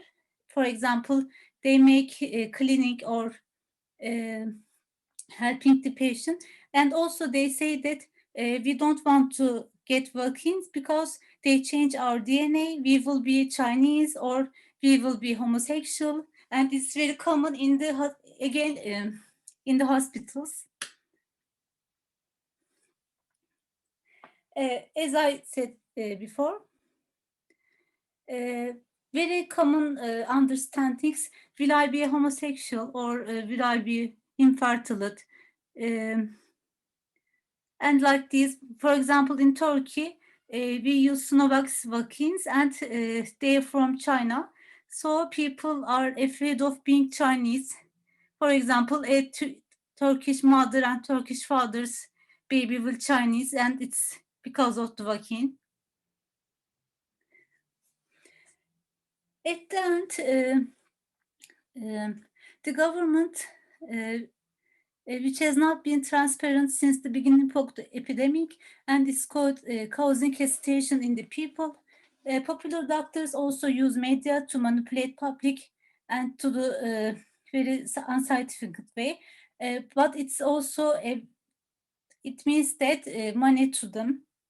Government's traditional homophobic, religious, and reactionary ideology affects people's understanding to the science, and it's all related with the politics also, not prevent the illness or make a healthier public. It's also for the marketing of the traditional ways. That was all. Thank you, Şeyda, for this extraordinary work during your shifts, and thank you for this wonderful presentation. I can see that there's a controversy also that about what is science, what is non-science, pseudoscience, and there are different understanding of science from the government and states policy perspective. Maybe we can include that as well to your research. Thank you once again. Any other comments or any other notes, contributions, or questions? Yeah, it's very tragic, so we become speechless. Can I say? It was interesting to see that these traditional medicine ways also, for example, Dilipak in my presentation very promotes those kinds of tradition because it has ties with the Islamic ways. In medieval times, maybe they were somehow progressive, maybe in what in contemporary world it is known as pseudoscience. So there is again, we see a correlation, a bond with those anti-science, presenting it as real science against Western science. These are all related domains. Yeah, that's why I offered. Maybe we could explore what is anti-science, what is non-science, what is pseudoscience, because there are similar distinctions among these terms.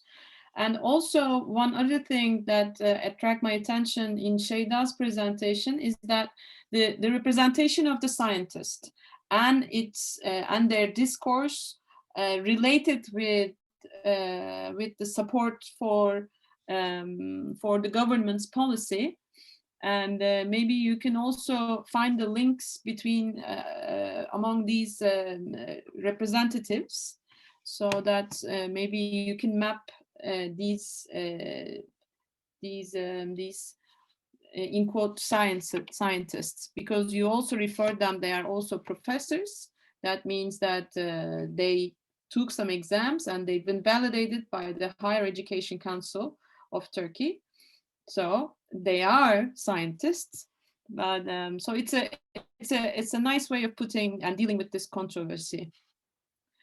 Thank you. Okay. Who's Now, next? I think Gözde, will you present or not? Yeah, I'm presenting. Do you want to go first? Okay. No, I have a mission to cover everything, and then I will continue to my presentation. Therefore, I will wait. Mm-hmm. Okay, I'll present then.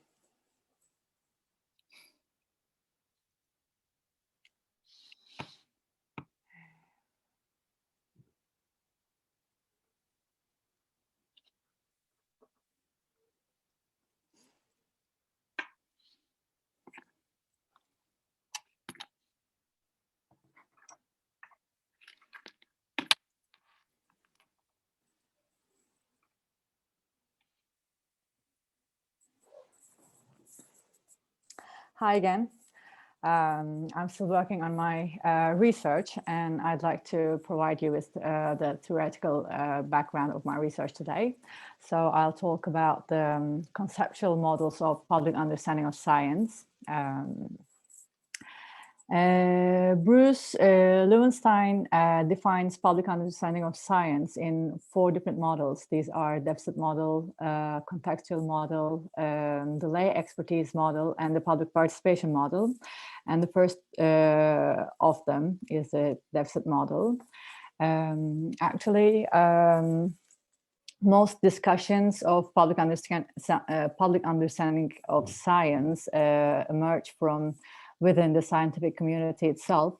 Since mid-19th century, the primary concern for the scientific community has been the lack of intellectual public support for scientific ways of thinking and material public support for scientific work, which means actually funding.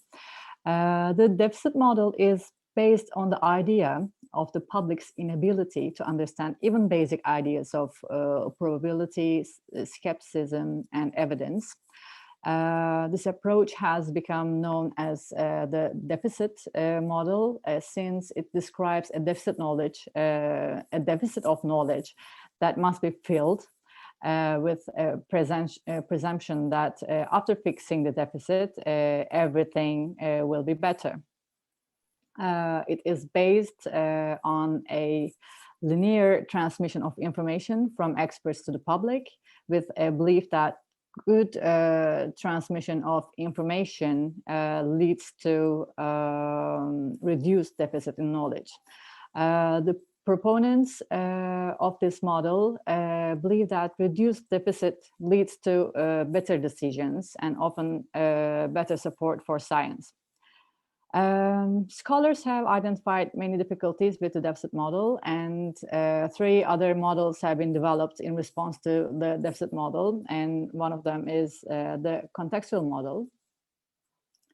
The contextual model acknowledges that individuals do not simply respond as empty containers to information, but rather process information according to social and psychological schemas that have been shaped by their previous experiences, cultural context, and personal circumstances. It acknowledges that individuals receive information in particular contexts, which then shape how they respond to that information. Contextual model also recognizes the ability of social systems and media representations to either dampen or amplify public concern about specific issues. At the practical level, a contextual model provides a guidance for constructing messages about science relevant to individuals in particular contexts. So it's tied to particular audiences, pays attention to needs and situations that may be time, location, language dependent, etc. It highlights ability of audiences to quickly become knowledgeable about relevant topics. In response to deficit and contextual models, researchers expressed concern that perspectives for exploring public communication of science and technology were too tied to the interests of the scientific community.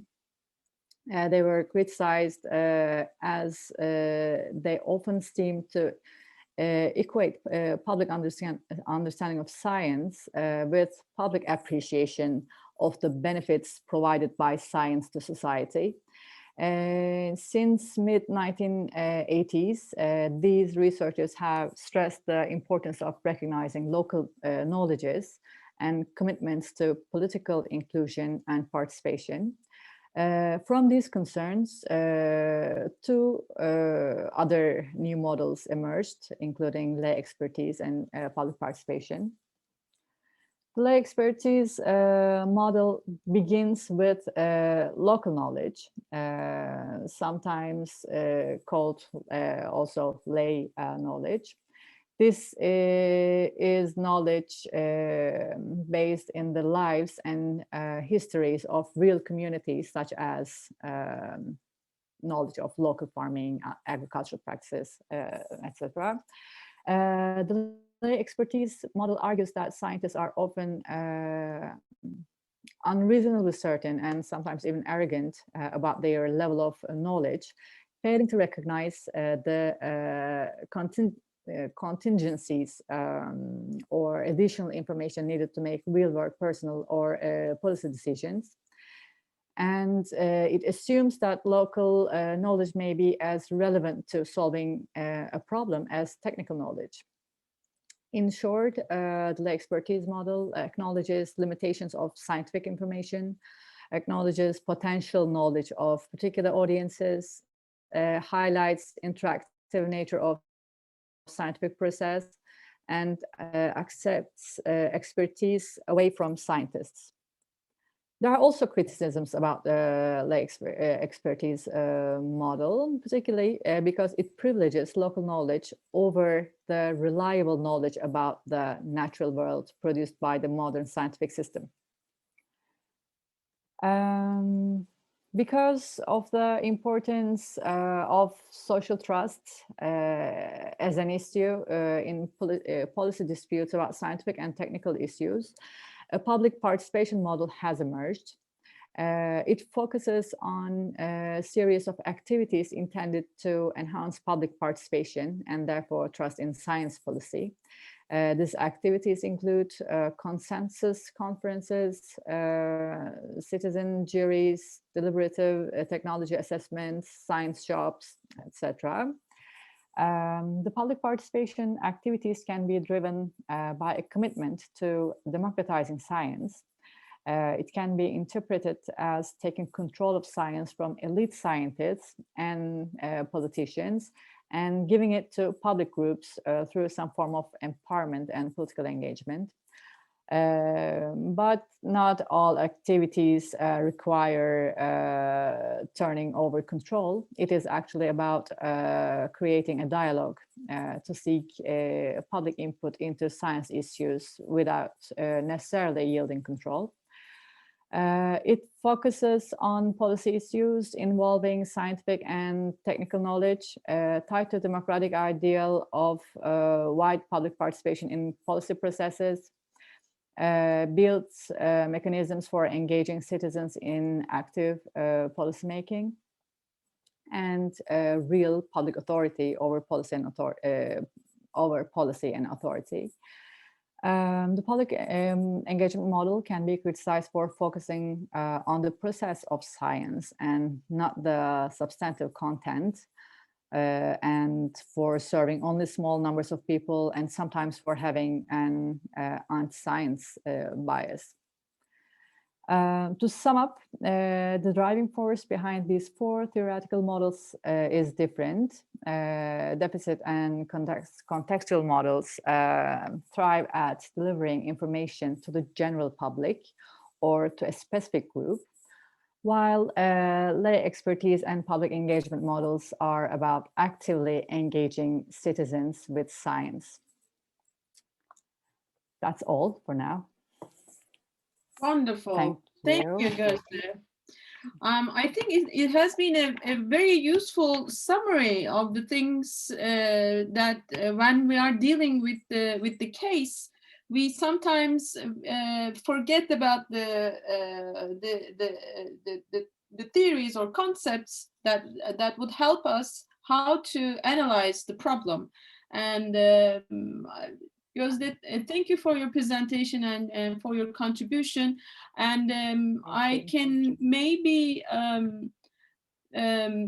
we could make a quick thinking exercise together, because we've seen a lot of examples and we've seen a lot of situations. And one by one for each model, maybe we can suggest something and shortly, briefly discuss. For deficit model, I can start and leave you the floor. Maybe the Ministry of Health, for instance, it's a modern institution, and it says there's a lack of knowledge in society, and as a modern institution, where that knowledge gap has to be filled by the Ministry of Health in Turkey.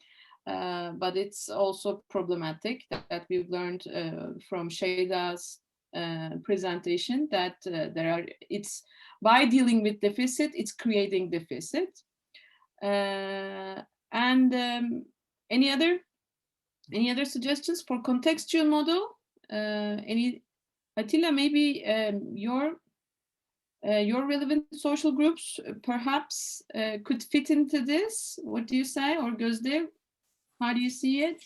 Do you think they would fit according to their contextual backgrounds, from their ideological point of view or from their gender point of view, according to different kind of context they understand the controversy? I can give an answer. Yes, my research based on contextual model contextualizes all actors' position and missions. Okay, and the third one is the lay expertise model.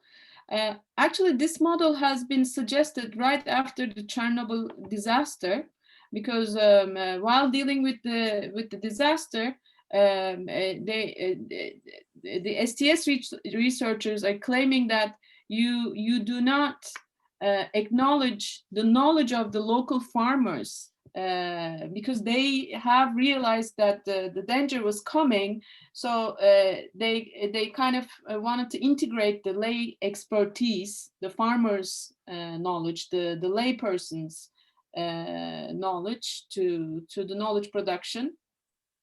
And the last one, I think maybe our workshop could be a good case for that, because it's targeting not the general public, but a small amount of people that we are dealing with the problem, and it includes participation and engagement. It also is not science-based. It's offering a transdisciplinary and it's collaborating within a festival, art and technology festival. So we can discuss more, of course, but thank you, Gözde, for your contribution. Thank you. Really thanks for listening. And now, Atilla, I think our last presentation. Yes. We need to check out my voice is clear or not. It's clear. It's okay. Okay. Share presentation. Sorry, I need to open that.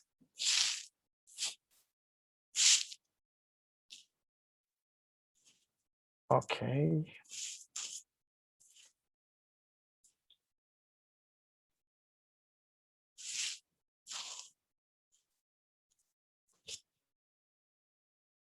I think there's a problem again. I think it's slow. We'll see. It's okay? No? Not yet.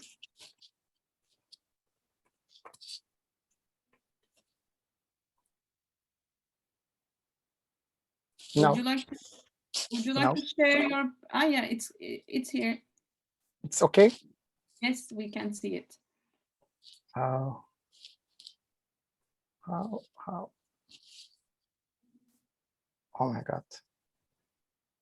Yes.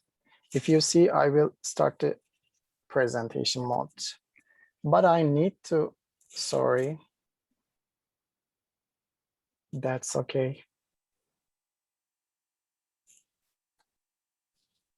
Sorry. Do you see now? Because Yes. my computer is using this unnecessary Zoom application. And do you see my screen only with presentation now? I cannot see it right now, but I was seeing your presentation. So It seems sorry. like it's frozen. It's frozen. I can see your presentation, but it's like frozen. It's distorted, misinformed. The shape is misshaped. Okay, now it's on. Okay, it's closing. Now, when I start the presentation, it's locking my screen. It will be again the same. Yeah. It's perfect right now. Okay, but no, sorry, I will take again.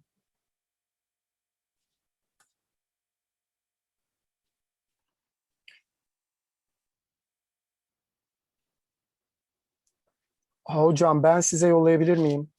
Gerçekten bu MacBook'u yani biraz sonra böyle parçalayacağım artık sinirden. Gerçekten bu ilk değil yani. Bu sefer de size şeyi gönderemiyorum. If you share it with me, I can share it with everyone. Okay, sending the file. All right.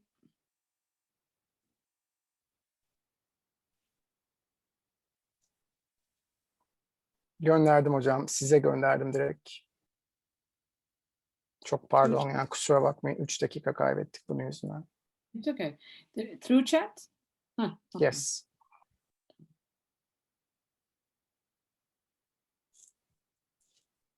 Okay, geldi. Now I'm downloading. So Milena, maybe I'm sorry I interrupt your snacking, but are you planning to make videos, and how do you plan to move on? Maybe you can use, yeah, that's a very good question. I think that a lot of students, not really. I think a lot of students are a little confused of what's going to happen, since there's this is the frame of the festival that only goes on until the 18th of May. But then it's such a short time to prepare something, because the semester only starts on the 12th. And we gave an introduction into the project, and we also shared the things that you sent us about the festival.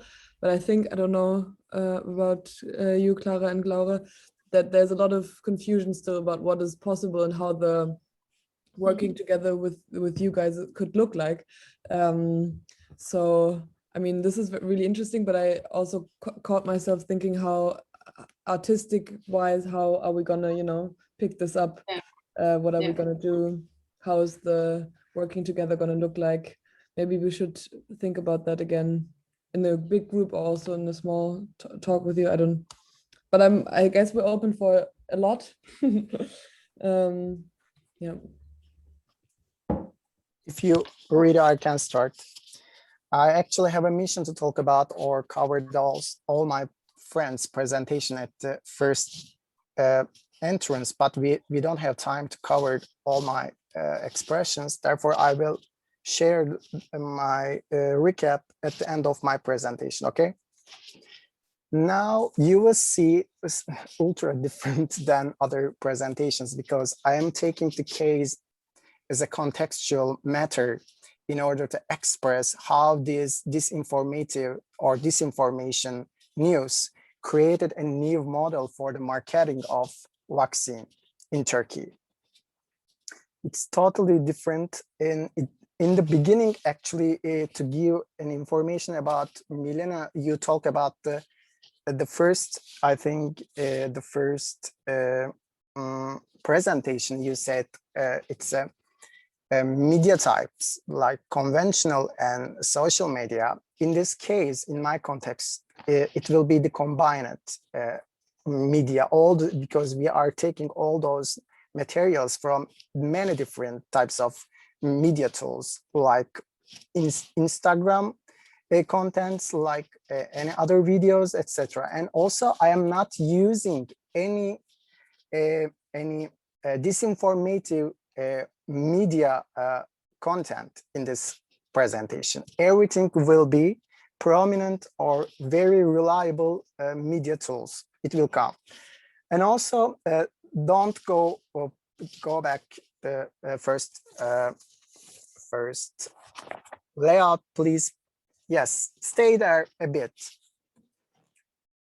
And in the beginning, also, I will not evaluate the fake news or untruth news or it's a reliable news. Everything has a functions. Everything has a missions in this context. And also, I will expressions the corporational and state approach or agents or different types of components in this vaccine development evolution term.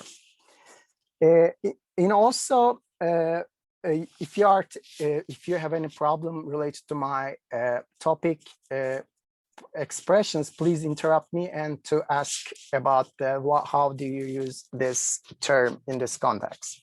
And we have three different types of information: misinformation, disinformation, and malinformation. In this case, all these three types of information system has a combining approach in order to produce or reproduce all those news, which is called untruth or disinformation or semi-truth maybe, or out of context. Everything is related to this case in the vaccine. And also, this information about the vaccine development and resistance is a tool in order to create a resistance to vaccination in Turkey context, not any other context.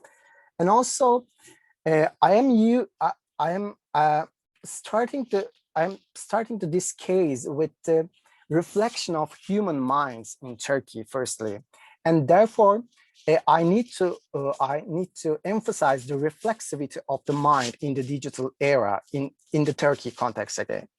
Therefore, I will start to very prominent philosopher or theoretician Darius Shayegan. He argues the system is a cultural schizophrenia in this blocks of knowledge works together in order to produce a new but unreal things in society. And he thinks that we are peripheral people live in the time of contradictions between the blocks of knowledge. And we have fallen into a rift between incompatible worlds and that repeal and that each other and mutually disfigure each other also. And taken with open mind opening and resentment, this two-sidedness may enrich us, actually, improve our records of knowledge in negatively or positively, and broaden the spectrum of sensitivity. But however, when excluded from the critical field of knowledge, the same bias causes pause, maiming the gaze, and disfiguring the world reality and the spiritual images, just like a broken mirror. on the desk, on the mind. It's the same place in this case. Therefore, I'm an anthropologist, and as an anthropologist, I feel the same situation during the pandemic term in Turkey.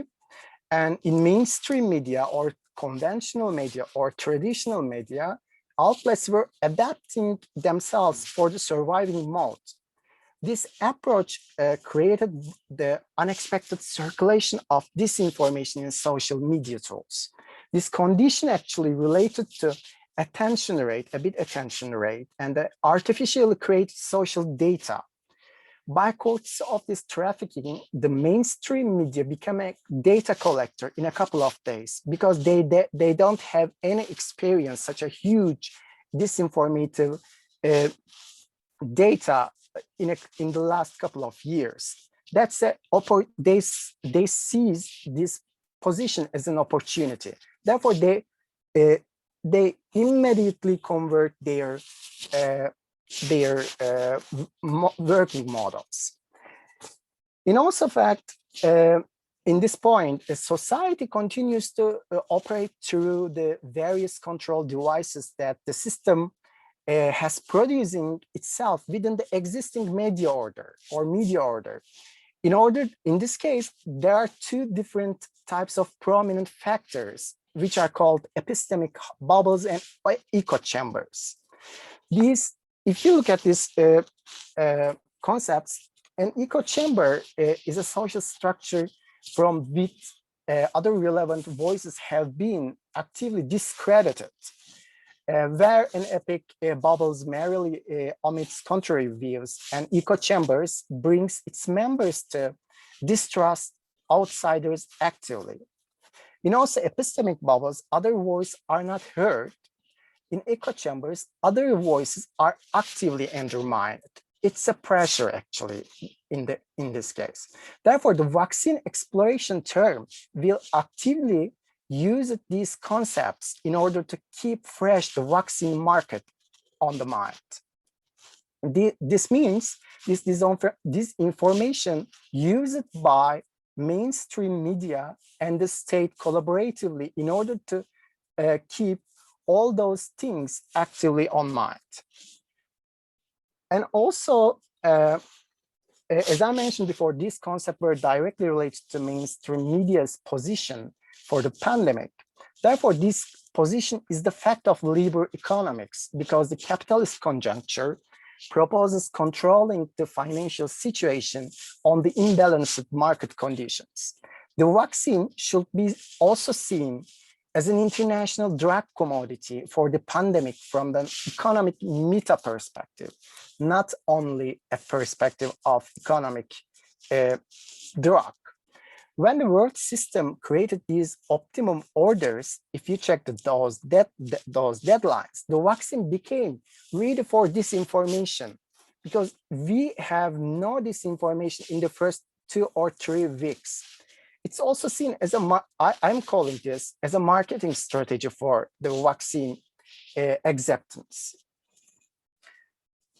The pandemic conditions in many countries also in free market economies especially, create their own labor economics in this context. This vaccine must be open and stay there, open to disinformative tools to create only resisting societies, because this dichotomy is a critical tool for creating survival model for vaccine trades. However, we need to remember this: the trade is not a free market actually, because these governments have agreements and control to chambers, and this model could be seen as a first states and chambers collaboration for controlling a drug commodity. It's the first case in the drug commodity.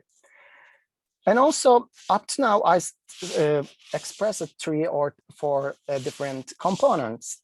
We have seen now the vaccine market. We need to analyze those positions in order to understand why societies show reaction to vaccination. because it's a created term. In this case, I'm using actor network theory in order to emphasize and replace those actors in a practical way. Therefore, the actor network theory tries to explain how material semiotic networks come together to act. As a whole, the clusters of actors involved in creating meaning are both materialistic and semiotics. According to this phrase, the vaccine must be seen as a material that has a surviving meaning in society. The proposed is directly related to semiotics and also mythical roots, has a mythical roots. When I started this case, I asked myself why the vaccine has a connection to the past when the pandemic started. Because the creators need to justify the vaccine with artificial truths through past like mythologies. All those COVID, it's only has its name is COVID-19 has a reference point to the 14 or 16 years ago pandemic. ANT is also offers socio-technical assemblage in order to analyze the vaccine exploration period with all components such as mass production and controllable selling. According to the medical scientists, the vaccine is a critical exploration for the future of humanity. But in critical perspective, to criticize this process, all these critical things on the desk creates their own manipulative components in order to keep their own survival conditions. That conditional contingency has become ready. The COVID vaccine realized the same evolution process during the exploration period. In this context, the political system has already distributed roles to all actors, agents, chambers, pharma or drug giants, and societies also. Therefore, the disinformation-based contents have impressively shown their maneuverability to the vaccine deniers, actually. This period should be accepted as a core period for vaccine marketing from the perspective of ANT. Another critical issue is the dynamic nature of this pandemic. Since this structure is not heading towards closing yet, the political order assigns different roles to the actors with new orders. Renewing or completely changing these roles over time helps ensure the vaccine's continuity, keeping the disinformation on the vaccines alive. In Turkey, we as citizens, all of us, saw the same process and aware of the vaccine's active policy. For example, 2 weeks or 1 or 2 weeks ago, the local government office started to calling people who refused to get the vaccine during the pandemic period. That should be seen as another provocative marketing tool from the perspective both for people and local authorities, because they are trying to sorry. Atilla, I don't know when to skip the slides. If you could I give forgot me it because I don't see. I just see you.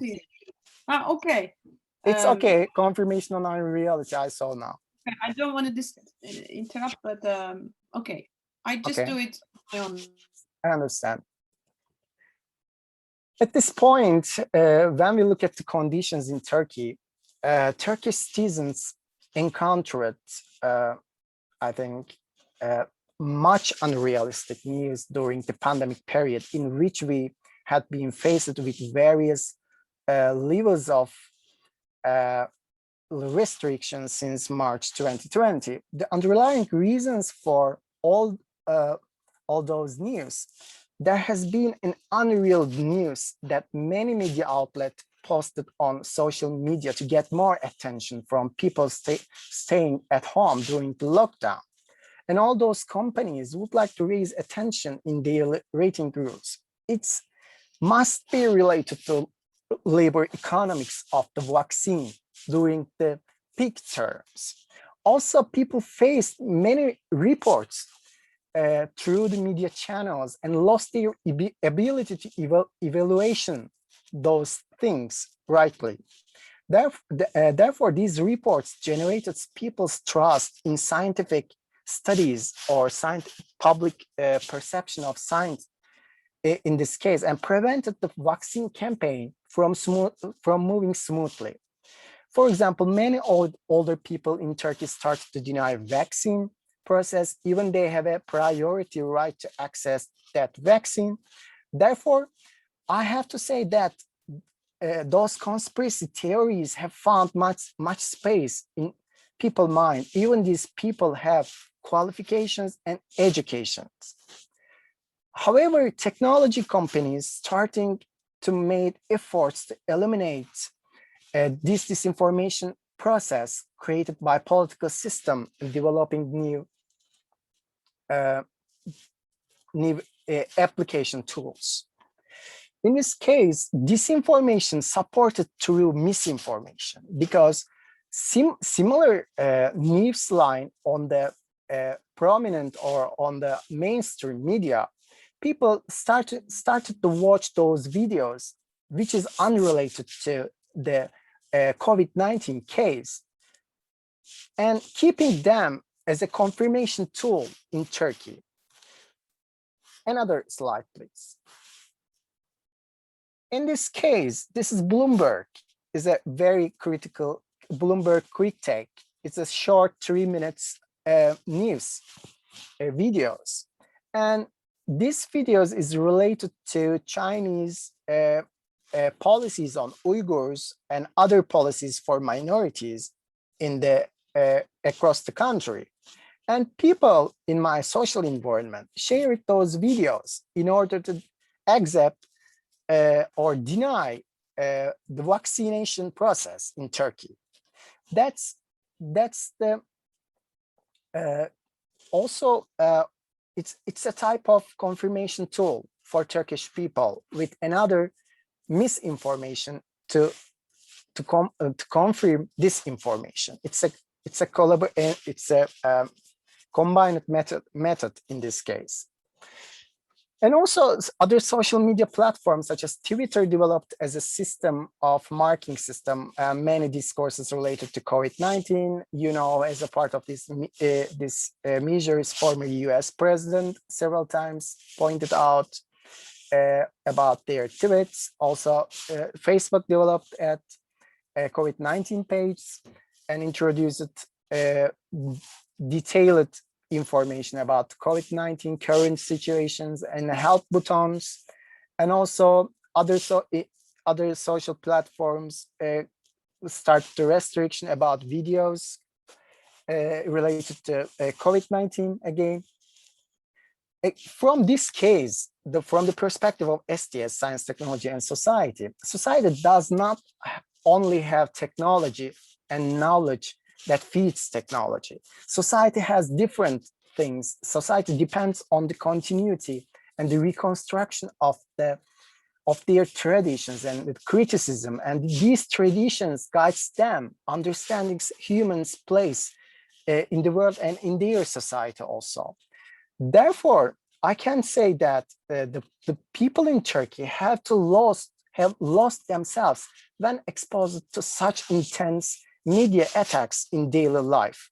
Therefore, government have taken, all the governments in all the countries have taken joint steps in implementing this vaccine system incorporation has caused a crisis of trust for their citizens, because this blurred boundaries created blurred minds in this case. After the second, again, this is Deutsche Welle News is the English version, not Turkish version. Used this video translated to Turkish about how China controlling the Uyghurs birth control. And many Turkish people shared that China is using HPV vaccine to prevent several women cancer types, and then these women lost their fertility functions, and therefore this Chinese vaccine is creating infertility in Turkey, will create infertility in Turkey, sorry. And also we need to say that after the first lockdown, Turkish citizens have still considered to get a vaccine for older people because of the allergic reactions of the tests coming from all the different types of media tools. And many reports argued that the disinformation system in Turkey has been connected in personal relations. Therefore, it's explicitly known that Turkish people had not enough information about the vaccine which is Chinese company Sinovac produces. Therefore, those people are trying to create new disinformation news about the vaccine in order to broken this former disinformation. In my research, actually, I found many news about these types of things. This is the Deutsche Welle Turkish sample, which is the same video, but different, what can I say? Different types of connections to the presented community, actually. In the Deutsche Welle news version is so different, but the Turkish sample is very different. It's incredible. It's a tool. It's a journalism based on society.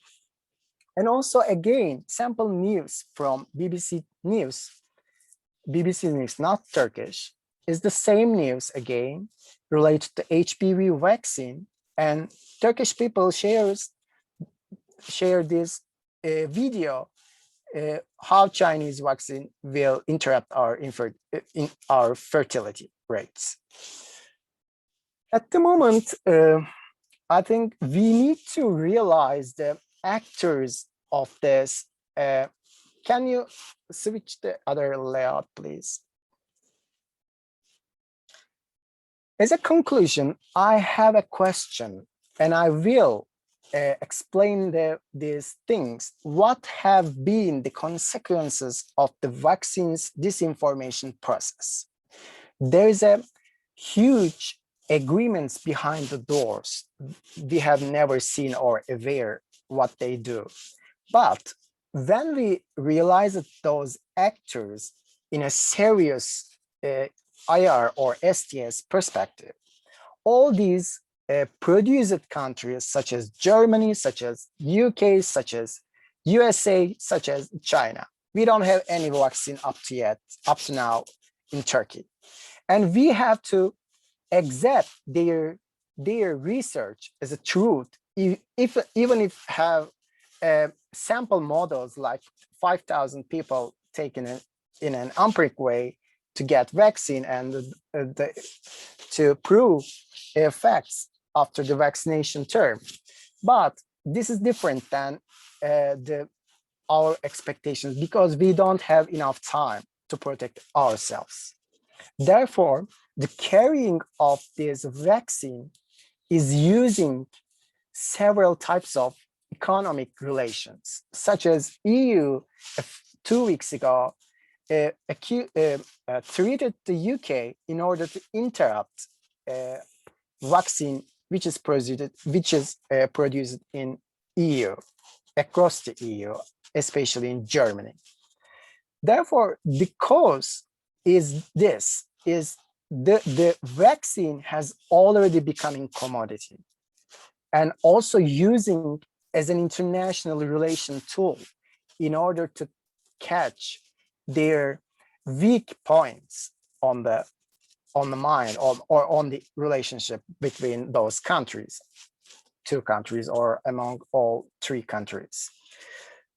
I think this is the most critical effect of this disinformation, because disinformation created a vaccine as a commodity in order to use it by governments to catch other governments' weak points or weaknesses.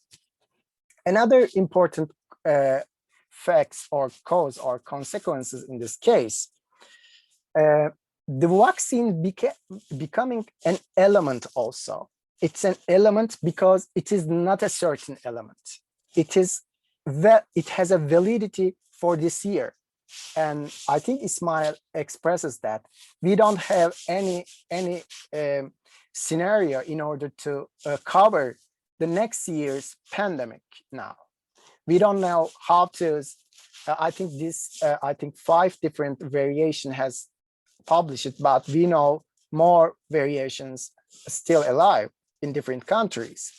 We don't know, it will be turning to flu vaccination or staying as a COVID vaccine, or we don't know anything. We don't know anything about the next year. We will take any different 2 types of vaccine shot. We don't know. That's still on the market commodity, and it will be survive.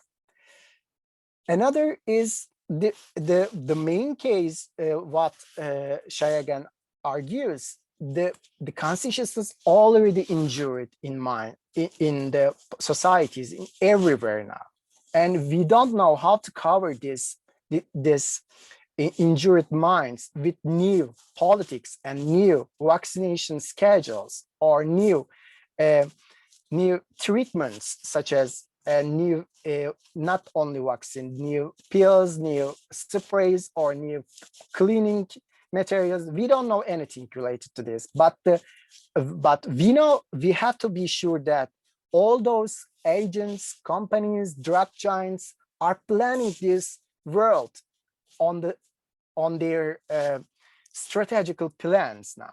Therefore, we cannot think this vaccine process without corporate culture, without marketing strategies, without labor economics, without network cultures such as echo chambers. And they have interesting types of, what is that? Combined, no, not overlapping networks, you know, that's a political science, international relations, international political economics. All those things is overlapping have overlapping points. Therefore, we need to understand how these actors will take the second position if we face a new pandemic in the next years. I think this is the end of my presentation. I hope it's open, and if you have questions, I can give an answer. That's my pleasure. Thank you, Atilla. It's been wonderful to hear this analysis.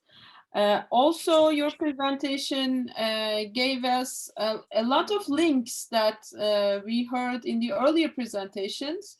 As a socio-technical assemblage, you're treating these transnational media outlets as intermediaries of exporting some notions like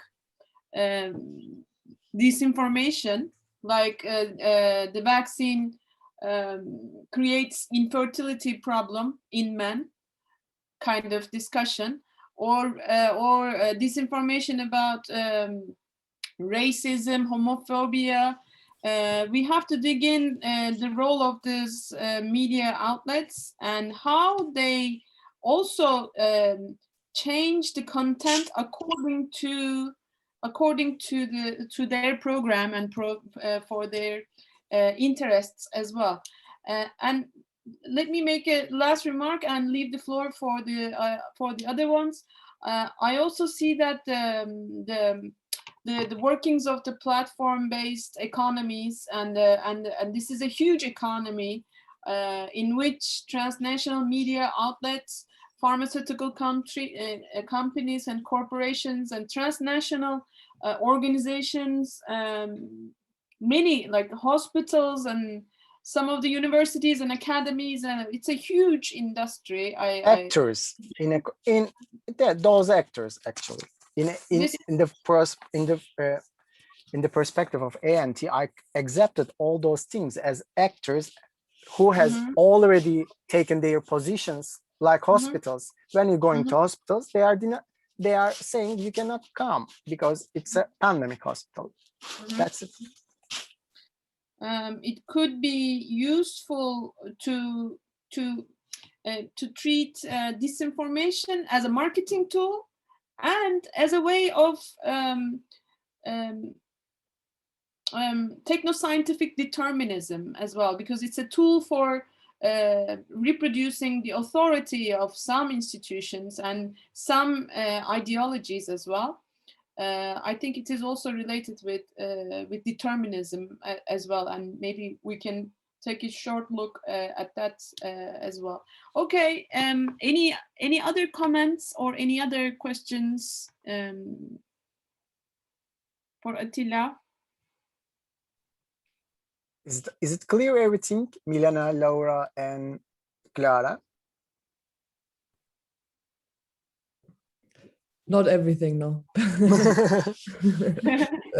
Do you have questions? No, I had thoughts like on the question in the end where you said, how can we improve this this already destroyed image of the vaccine for a future pandemic? And I don't know if you heard about it, but we in Germany right now have this problem with, we have two kind of vaccines, and the one has just been forbidden for women between 20 and 55, I think, because of some thrombosis issues. AstraZeneca? Yeah, exactly. AstraZeneca is German or? No, but I think it's, I don't know. It's English? combined, I think 3 or 4 countries. Yeah, but we're using it here, and now they forbade it from being used for women in a certain age. But they're going back and forth, right? And then one part of Germany says, okay, they can give it to women again, and one part cannot. And I actually have friends who are teachers, and they were on the verge of getting it, and now they've taken it back. And it's really, for them, they say, even if it is okay to be vaccinated with it again, I don't know how I feel about it when it was forbidden before and now it's back, you know. But we have a very critical problem. We don't have any options. We have only one vaccine, is the Chinese made. Therefore, this disinformation is like a snowball. It's rising every day. In 2 or 3 weeks ago, YouTube deleted 30,000 videos about the disinformation, vaccine disinformation. Therefore, we need, if we have 3 or 4 types of different vaccine, we cannot think about like that. But only one vaccine is a type of treatment.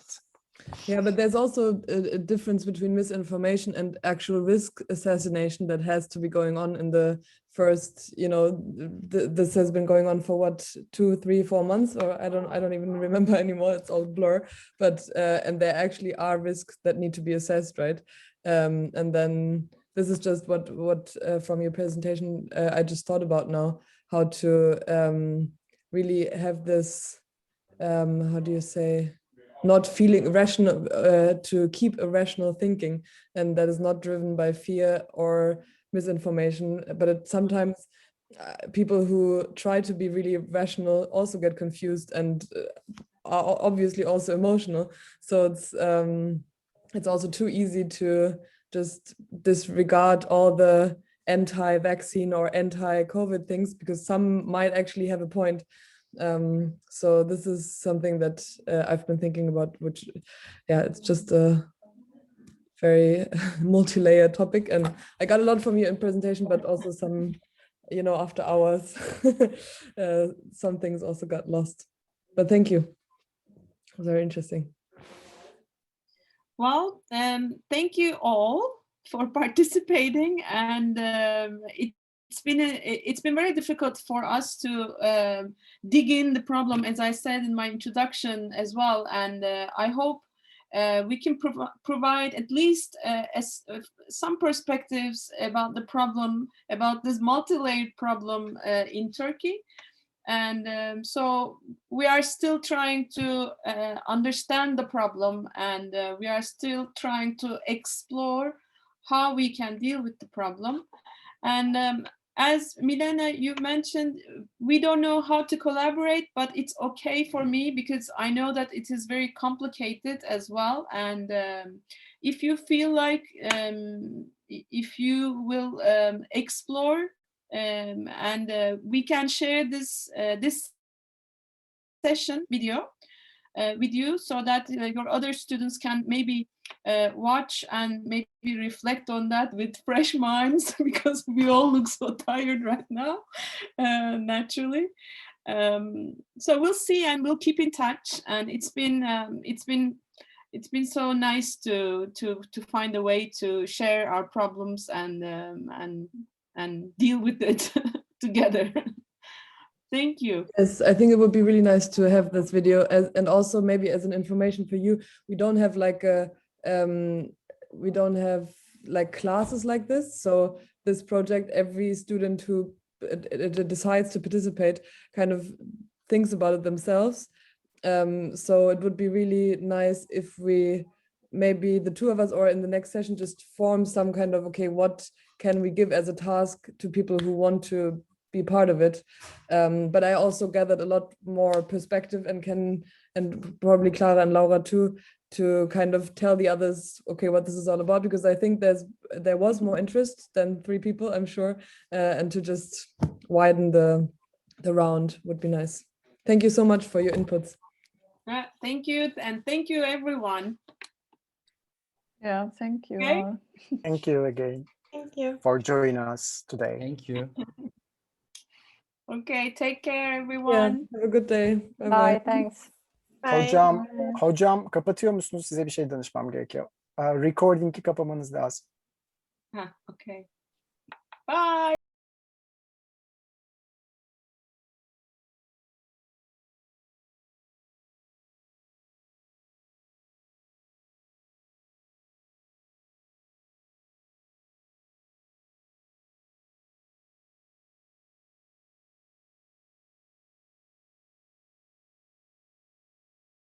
Okay, shall we? Yes, let's start. So we have prepared a poll for us, which is called Post-Digital Enlightenment. And I would like to ask you to, I sent in the chat what the first step will be. So please go to www.kahoot.it on your mobile device if you can, on a separate device, and type in the code that I sent you. On a separate device. Yeah, that would be the best if you Okay. can. Okay.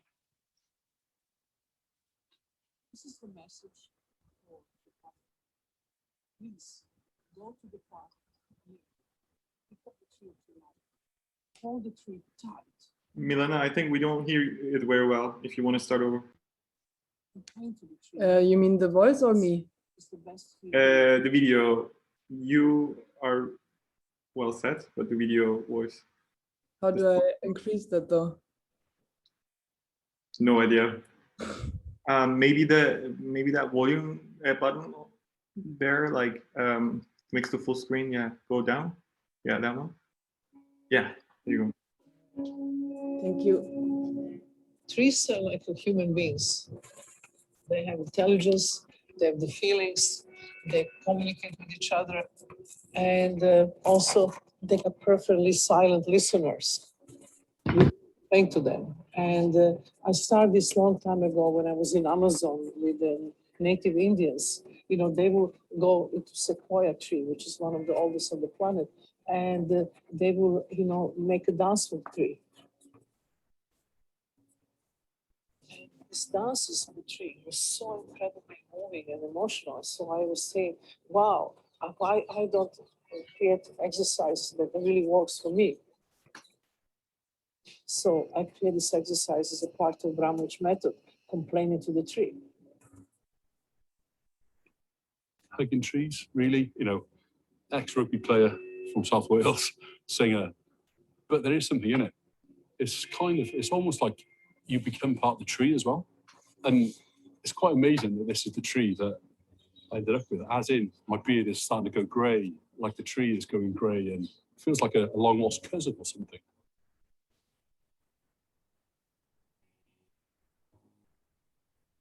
Carin fyw, chwarae meibion, sy'n dod o Gymru, I gyd I angen. Sefyll mas o llwyfan.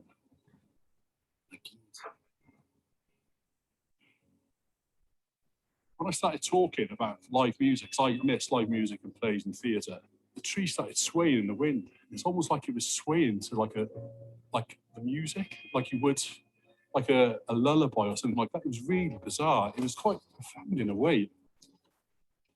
I felt like I had to say thank you, old friend. Because it's listened and it hasn't spoken back. It was brilliant. You never know, I might start a club in South Wales. We can come and sing around trees while we're hugging them. Could be a new thing. This is the message for the public. Please go to the park near you. Pick up the tree if you like. Hold the tree tight, really tight, and just pour your heart into it. Complain to the tree, minimum 15 minutes. It's the best healing that you can do.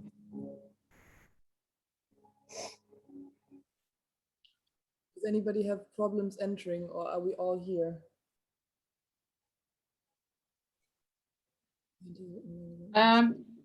Didem, I think you're in. I can see your name. I don't think we have two Didems. I think it should be you then. Okay.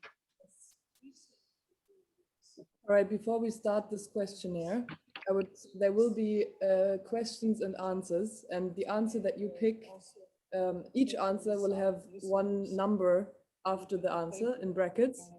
And I want you to write down all the scores of the answers you gave, and at the end you have to add them up. So I will remind you of that also, but that is one thing that is important to know. All right, let's start this then.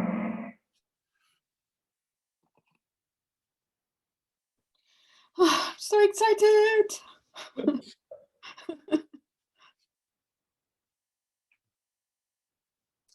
The answers I'm going to give are representative for a specific group or identity that I belong to.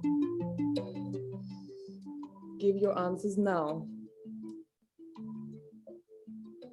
If there is no number in the brackets, then you just don't write a number down. Okay, we have 4 answers. 10 seconds to go. Choose your answers, guys. 7. All right. 6 people feel like they represent a specific group or identity. That is interesting. That is a surprise to me. Okay. All right. Next question. Now we see who did this.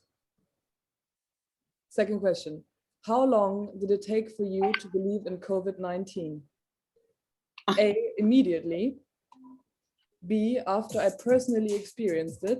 That's interesting. C, it comes and goes for the skeptics around us. Or D, when Trump called it. We have 10 seconds remaining to answer. 3, 2, 1. Immediately. Okay, so that is not that polarizing. Only one person when Trump called it. We will talk about these answers later then. Next question. Just remember to put down the score. Where do you get your COVID-19 news the most? A, documentaries, podcasts, etc. B, chat apps like Telegram or WhatsApp. C, my parents. That would be the one for me. Or D, local newsletters. Make sure to write the score like Samet said, so that you can then in the end have a good result. 8 seconds left. 3, 2, 1. All right. Okay, A has the most. A seems to be like a trend here. Documentaries, podcasts, etc. Nobody like my parents. I would be the only. Interesting. Next question. Which item did you hoard during the lockdown the most? Toilet paper, sugar, condoms, or wine? That's a tough one. There's no multiple answers available. So you just need, okay. Wine. Maybe not in Turkey. Interesting. Yeah, maybe you had to hoard it before the ban came. By the way, if you want to like state your opinion to any of these, just let me know. This is an interactive thing. You can pitch in whenever you want. Who's your favorite star virologist? A, Christian Drosten. B, doctors and scientists you know personally.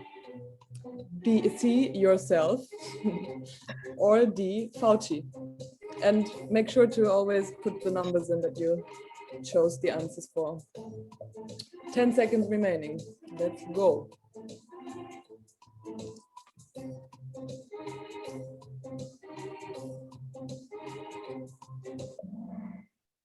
Doctors and scientists you know personally. All right. Interesting what it says about your friends.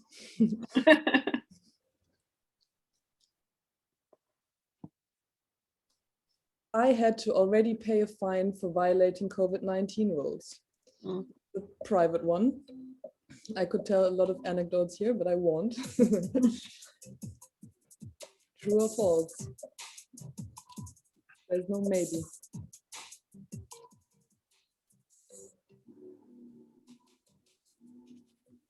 Ten seconds to go.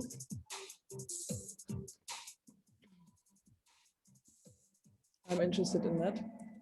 All right. A lot of wow. You guys are good. Oh, biting. If you had known about what was going down 2020-21 with this pandemic, would you have chosen a different profession? I've thought a lot about this. That's a tough one. As we are all students, that kind of is a big one.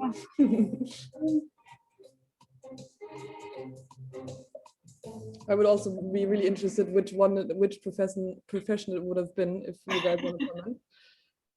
Yes, 4 people said yes. What profession would you have chosen if you want to come out about it?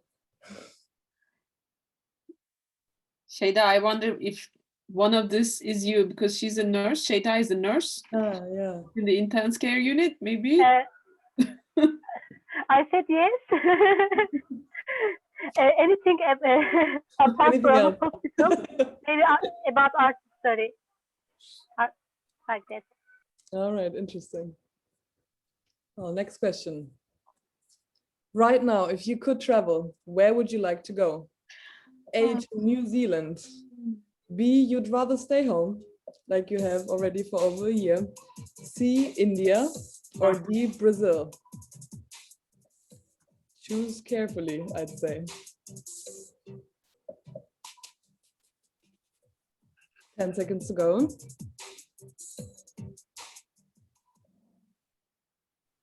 A lot of people would stay home. All right. New Zealand, good choice. Okay, India and Brazil is also in there. Interesting. Which COVID-19 safety measure would you like to keep in the future? A, not hugging anyone anymore. B, staying home after a certain time. C, having only one contact person ever. Or D, the alcohol ban.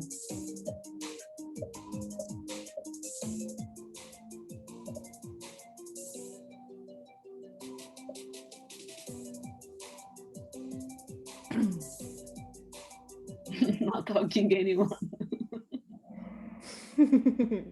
Well, the first time that nobody crossed an answer, which is the alcohol ban. Very telling. Not hugging anyone. Yeah, that I feel like that's a thing. Or not having to choose whether you hug someone or not. You can't. All right, next question. I have had fights or breakups because of COVID-19.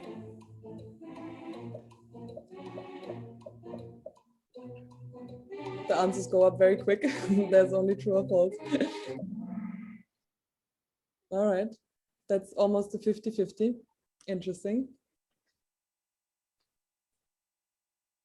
I can. Okay. Oh, sorry, after. I was too quick. Sorry. Let's go after this question. Okay, later. What is the most important reason that COVID-19 myths are so popular? This is a tough one.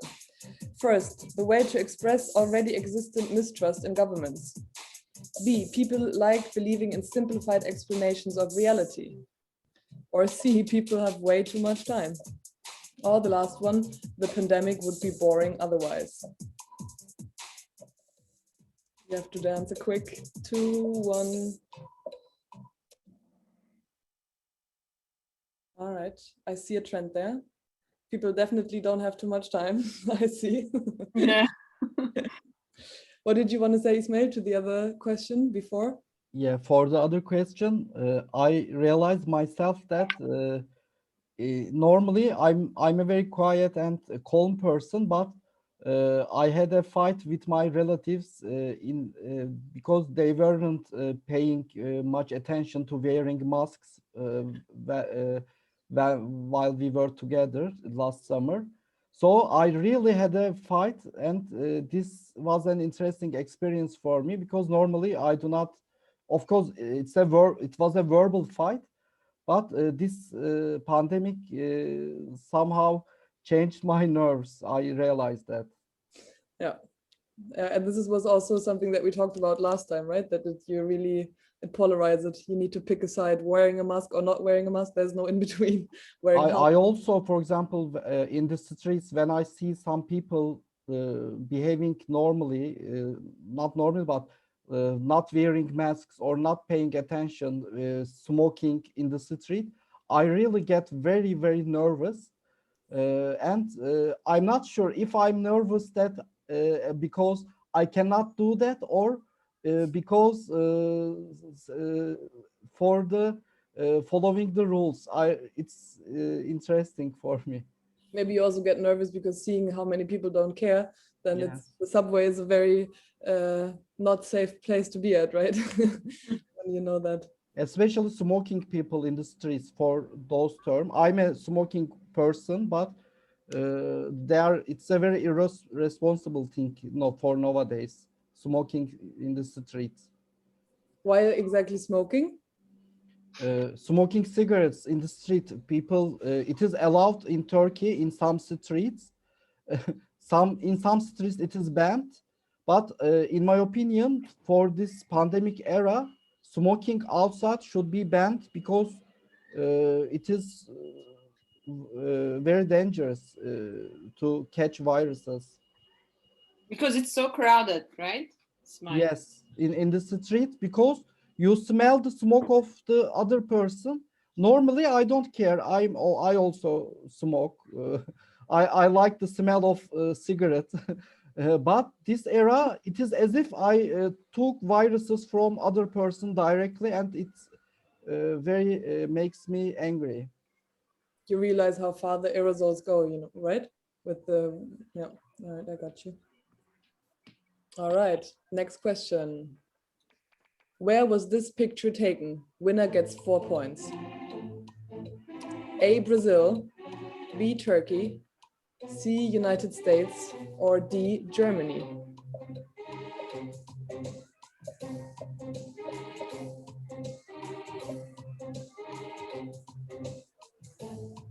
Okay, we have 10 answers. That was a quick one. Let's see if we have winners. And make sure to also note that you are winners. 5 winners. Nice. Okay, United States was also up there. 5 people need to note that they have 4 points now. You gotta get your points. Do you think the global economy is going to collapse due to the pandemic? A, no, but the gap between rich and poor is getting bigger. B, yes, only the pharmaceutical industry is going to profit. C, no, the market regulates itself. Or D, yes, I hope so. Okay, let's see if we have optimists or pessimists here. A very important question. Even 11 answers now. Oh, yeah, no, but the gap between rich and poor is getting bigger. We actually did a test run and that was the answer that won there also.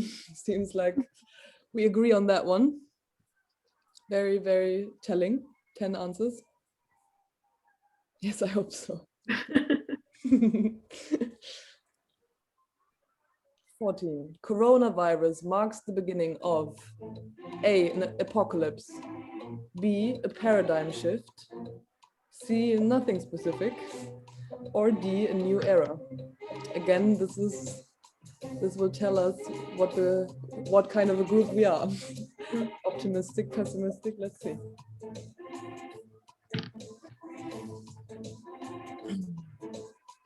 Five seconds. A paradigm shift. All right. So we do have optimists here because I believe paradigm shift could be a positive thing. And a new era. All right. I like the statistics of this. One person believes it's an apocalypse. Let's talk about that later. I have received a COVID-19 related fake news from my core family or best friend.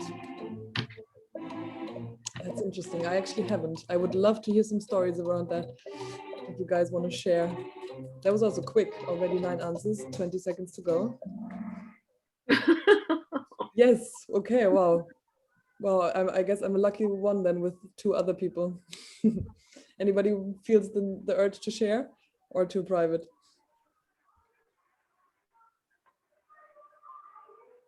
All right, got the message. Let's move on. How many new digital platforms did you get introduced to into during semester? A, more than 5. Wow, sorry.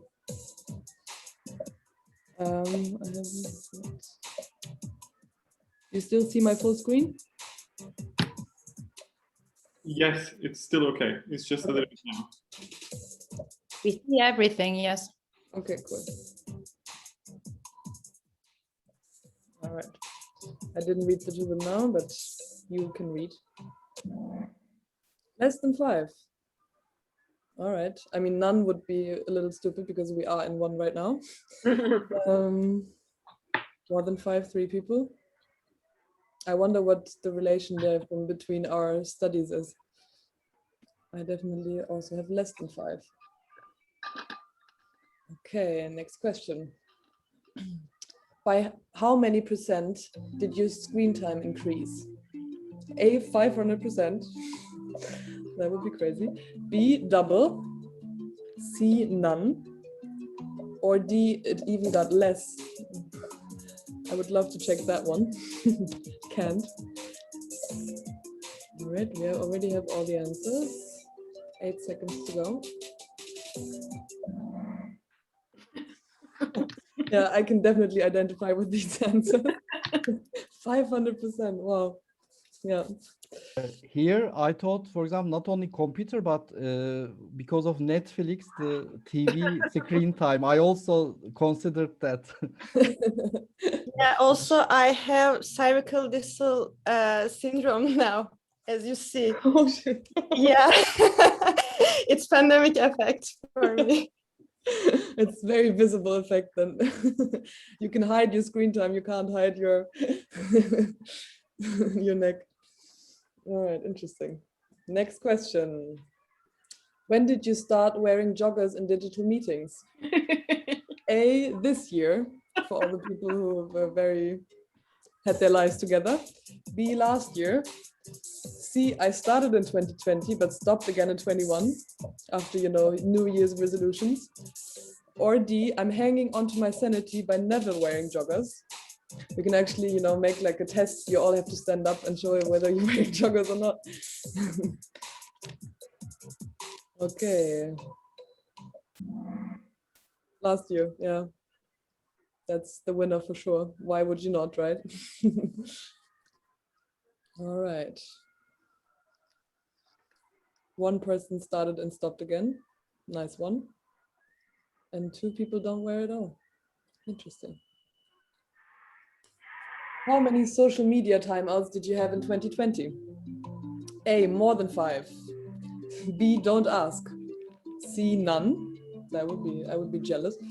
Or I'm on one right now.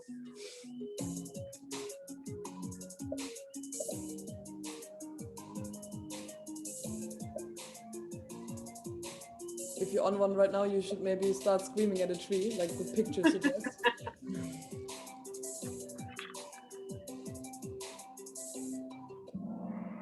All right. Very divided opinions here. Don't ask. Okay, I won't. Interesting. When you're meeting a stranger, which feature arouses you the most? A, they show me their fresh negative test result. B, I don't have to hug or shake hands with them. C, their mask covers their nose. Important one, nobody does that. They offer hand sanitizer to other people.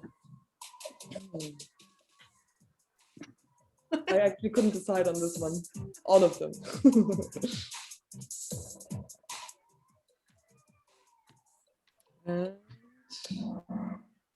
Yeah, they show me their fresh negative test result.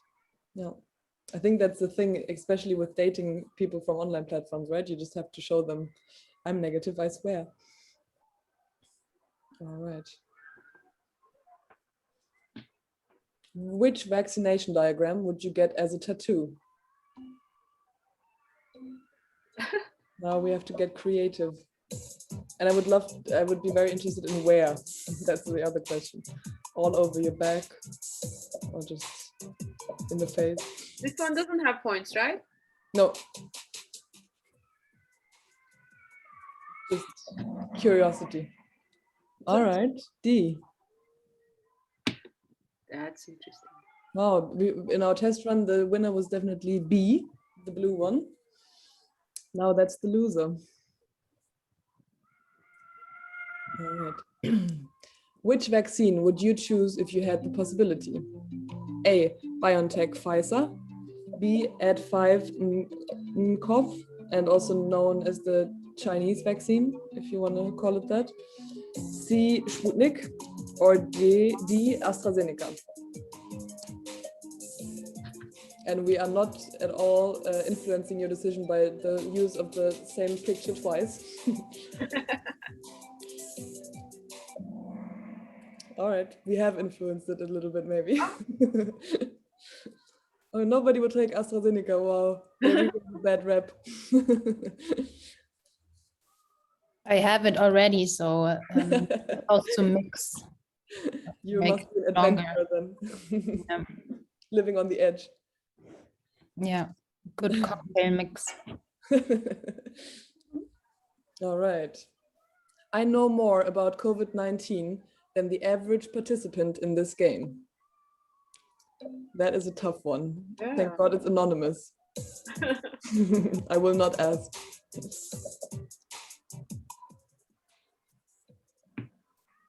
All right, humble. A lot of people are humble. Some are not. 1/3 to 2/3. Interesting. Yeah, we can talk about that later also.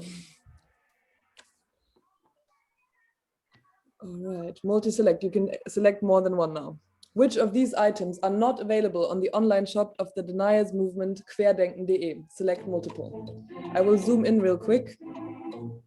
Oh, I cannot. Shit. Do you see it? Can you give me a... Yes, you see it, but I don't get the question. These are all items from an online shop of people who don't believe in COVID, and all but one, and this one you have to find out which are they not selling. I mean, now you can see the logos on that are printed on t-shirts. You don't see the full t-shirt.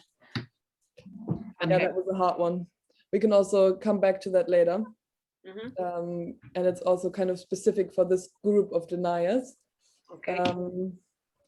And actually nobody got that right. I wouldn't have gotten it right either. I would also say C, which 2 people selected, but it's actually A.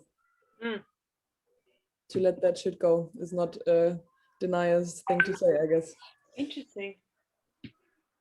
Yeah, but I mean, and also the green one, it says, we are here, we are loud because you rob us of our freedom.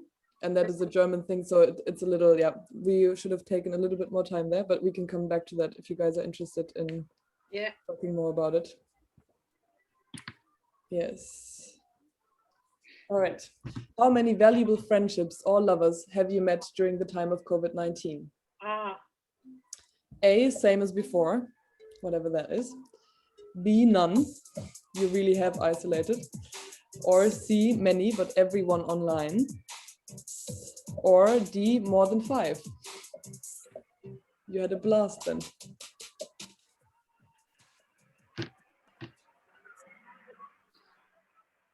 More than 5, a lot of people had the blast then. None, 3, well, but also very equally distributed. Interesting. But everyone online is the least one. That's interesting.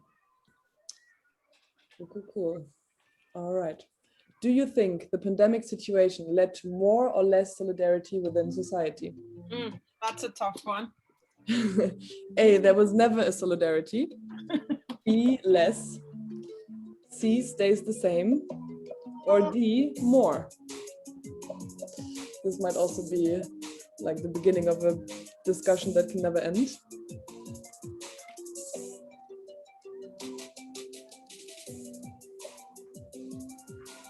3, 2, 1. Stays the same. All right. All right. There was never any. Okay, the second winner is less. It also, it depends on what, how do you say, what stage of the pandemic you're thinking about, right? Because now it's so different than like half a year ago.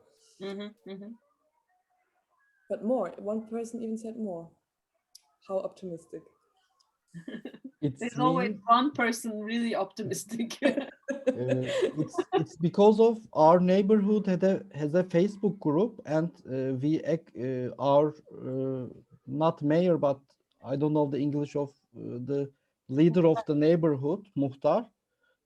She organizes such kind of solidarity events among the people, the sick one, the people who lost their jobs. So I answered that according to my own neighborhood.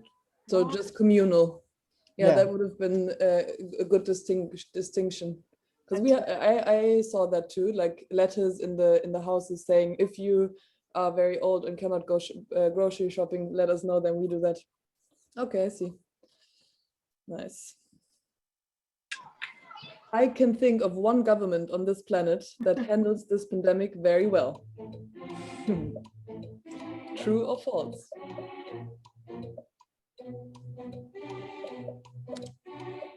That was quick. We already have 11 answers and 17 seconds to go. Tension is rising. Come on.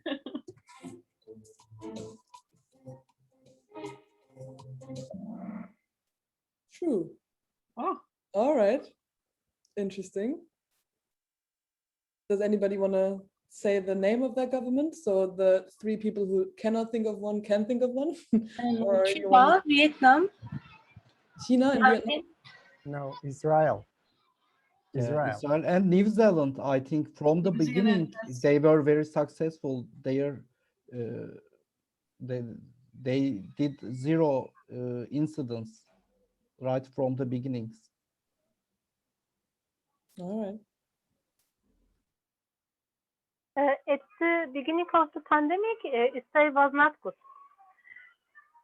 After they start vaccination, and then they will good. The vaccination, yeah, I heard that they went out and said you get your vaccination and then you get a beer for free afterwards. That's an anecdote that I heard. But from the beginning of the pandemic, there were 2 countries.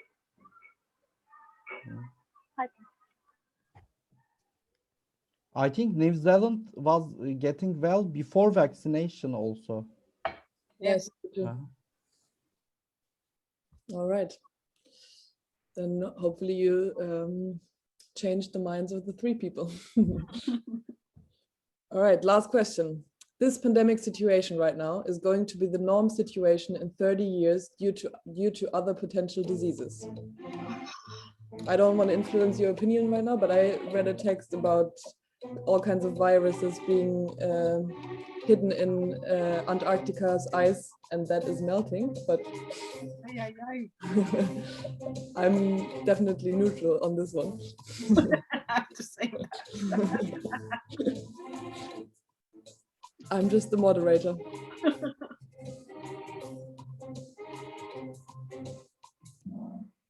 All right. Also 50-50. A lot of nice. I like that there's 2 opinions always. Then we can talk about it. But before we do that, I would like to for you guys to collect your points. And then you will be placed in a category, and we will tell you who you are. I forgot to note down my points during. I think you, from what I could tell, I Me think too. I didn't record it because my hand. Okay. So do the software see our points automatically instead Yeah, of they us? do. I think. Let me check.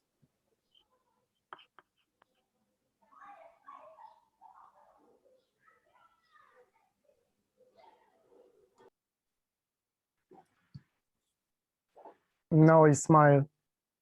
Let the algorithm work for me.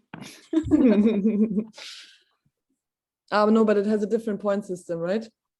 Then we made like an alternative point system, so I can't. Here, you can collect it from here. Do you see it, Ismail?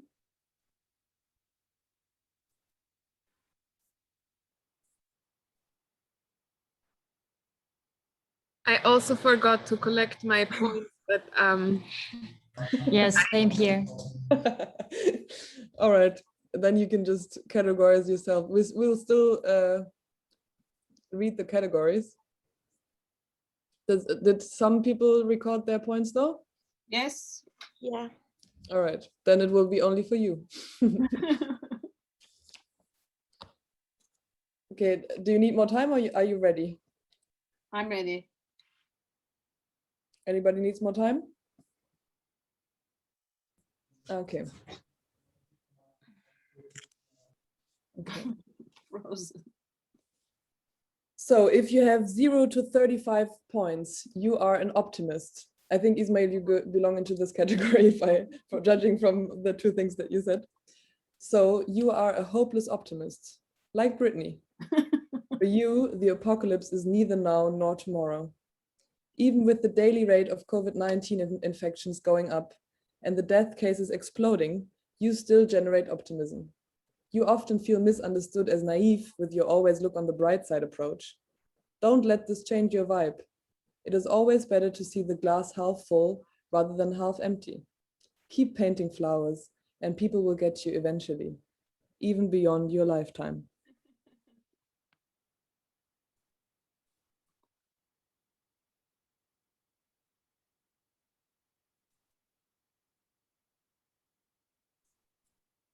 Laura? One sec. Where's Laura? I'm here. I'm sorry, guys. Some technical issues in the game. So if you scored 36 to 50 points, you're indifferent to this pandemic. You think you are too cool for school. Just like you don't let anyone hurt you, you don't let the pandemic influence you. To you, none of the government restrictions are even worth talking about. Deflecting is a valuable tool to keep the negative away from you, but engaging with the world can be thrilling. You can feel alive again and don't have to be empty all the time. Make friends with an optimist and let them fill you with some drive. Affirmative action is the buzzword right now.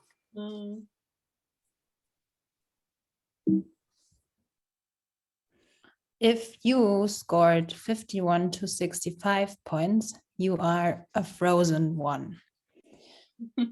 Did you know that the only people with perfect teeth are actually Greek statues? I see why you want to be one. But what's the use of perfect teeth if you can't chew a delicious dish? No, you are not in a Disney cartoon. You are just getting crazy with the virus and you cannot move on. Don't let the pandemic stop you from living. It's time to break the ice, stand up and act. Observe that the cycle of life is continuous. Nothing that really matters stopped.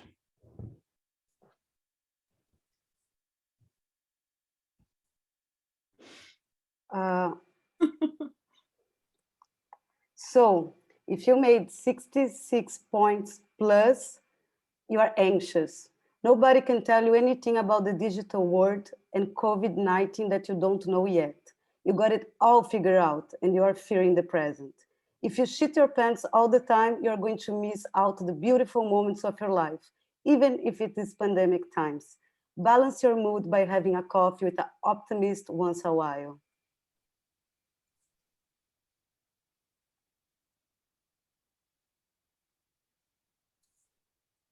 Thank you. That's great. Since I'm an optimist with flowers. Did you guys put those Congratulations. things on your head? Laura, It's a look at Snapchat Laura. filter. I want one of these filters too. Yeah, I couldn't find them. You need to install like a Snapchat camera, and then you can do all kinds of stuff. Okay. Yeah. Okay. Snapchatters. It is on the video filter you. section. Choose video filter from Zoom. There are some default ones.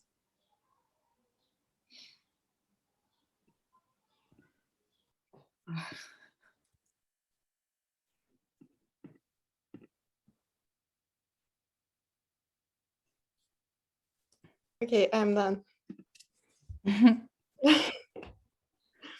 A pizza queen. It's also a good category for the quiz.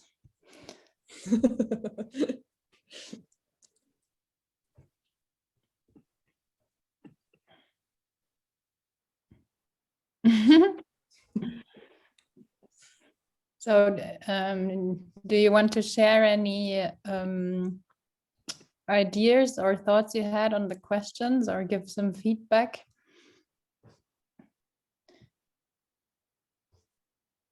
This gave me an idea that which I should continue making this kind of everyday life questioning, because I realized that it has made a lot of changes and we don't know that. So it gave me this idea, and thank you for sharing this idea with us.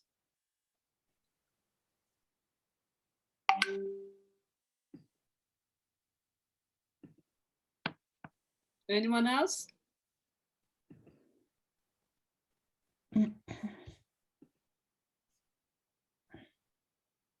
Indifferent. we you know, as someone who's teaching and spending like 90% of the time in front of the monitor, I can relate with this feeling, because we have to show our expressions and feelings and thoughts all the time so that we can communicate with the others. So it's a little bit exhausting. So normally I used to get offended, so why don't you like answer me or something? But now it is becoming, I don't want to say normal, because it's still not normal for me, but I can relate with that feeling. Actually, the results made me kind of emotional. I was a frozen one, I guess, with 60 points. Here too anxious. It made me realize that it made me feel like that I was missing something in my life. Yeah, I will try harder to Don't miss. Don't play harder, please. Play hard, softer. Eat more delicious stuff. Goodbye.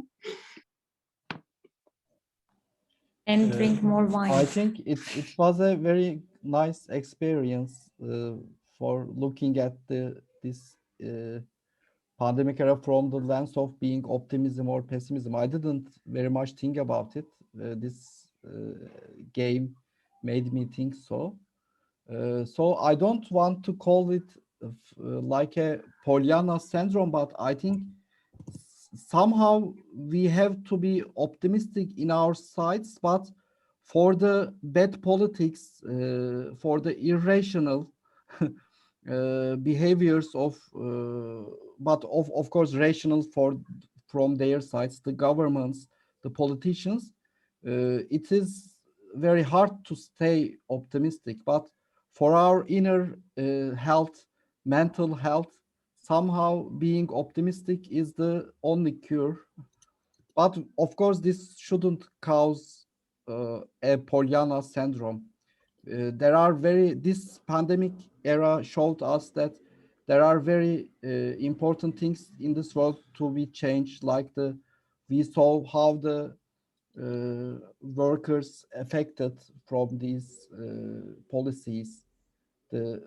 There was one question, for example, about economic collapse, and we see every day that yes, the gap is between rich and poor are increasing. That is alarming.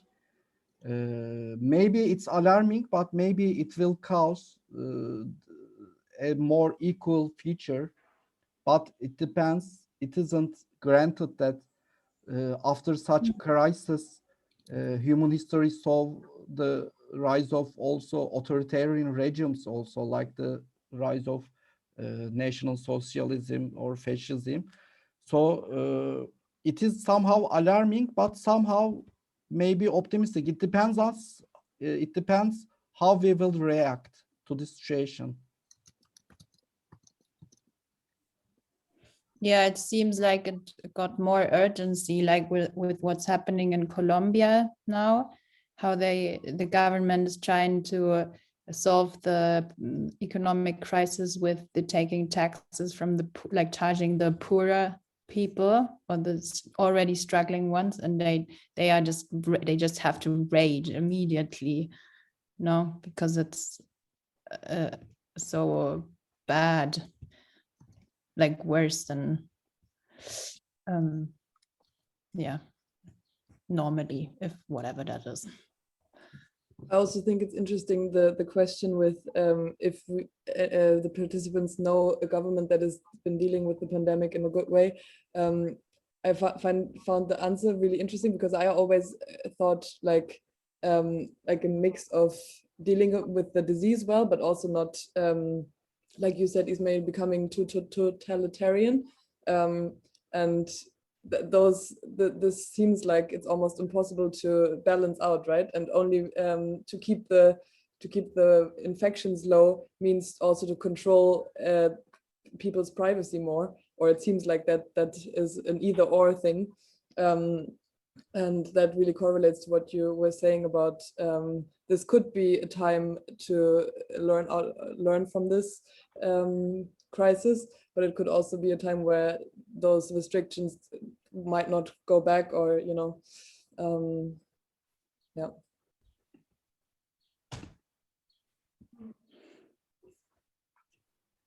I also think that the question was a hard one, specifically because I think you can't really compare the countries to each other and say, oh, they are doing well and they are not doing well, because there are different reasons why a country is doing well or not. And it's not like the fault of the government, maybe. Like, for example, if a country doesn't have as many resources, then they're of course not going to be able to get like vaccines, but maybe they would be doing better if they would have the resources, for example.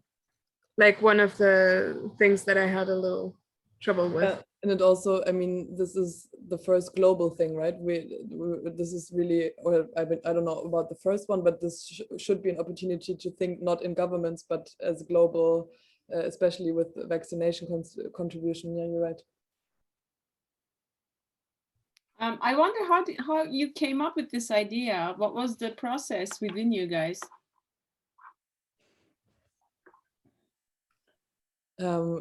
We listened to your guys' presentations, and we kind of we had a class meeting and we talked about having questions and maybe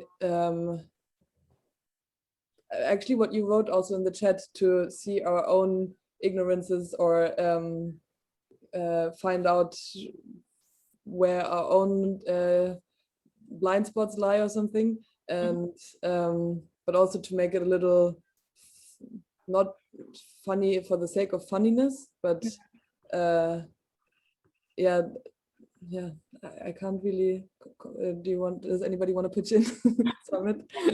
Yeah, we were somehow very quickly talking about questions, that questions are the best form to like to see what is individual but also collective, what makes you but also a bigger group of people. Mm-hmm. And then we found the Kahoot thing as a fun way to deal with questions as a quiz show.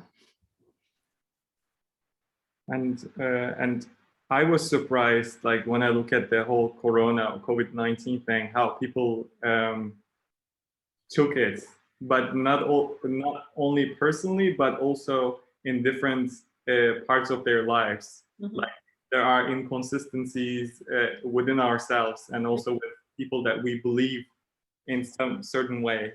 And that kind of tension really was interesting for us to play with and sort of to show through this questionnaire that we are all different. Even though when we talk about some stuff, we think that we're all on the same page because it's too obvious for us. Mm-hmm. So the questionnaire was like more like a reflecting what it means, COVID-19 for people. And also the 1 year. I actually was really surprised by some of the questions. I think I find myself in a position that I'm being questioned for the first time, as if it was the first time. I'm like, oh yeah.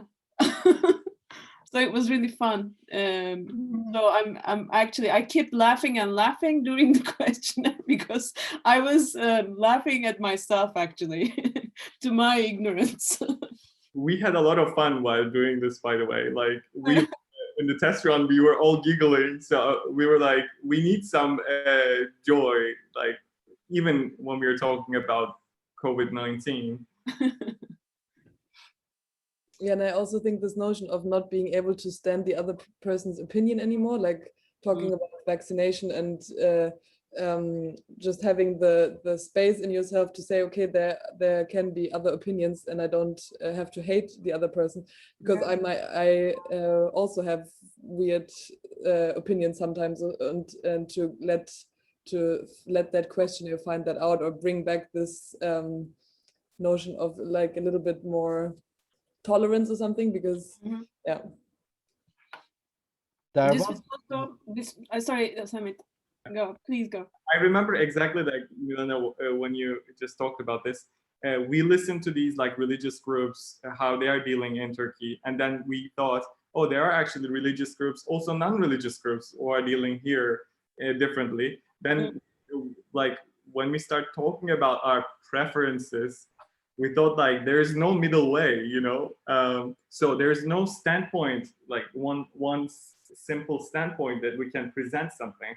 So we thought like, why don't we make this an open discussion in a way that there is no definitive answer, but more like the questions arising.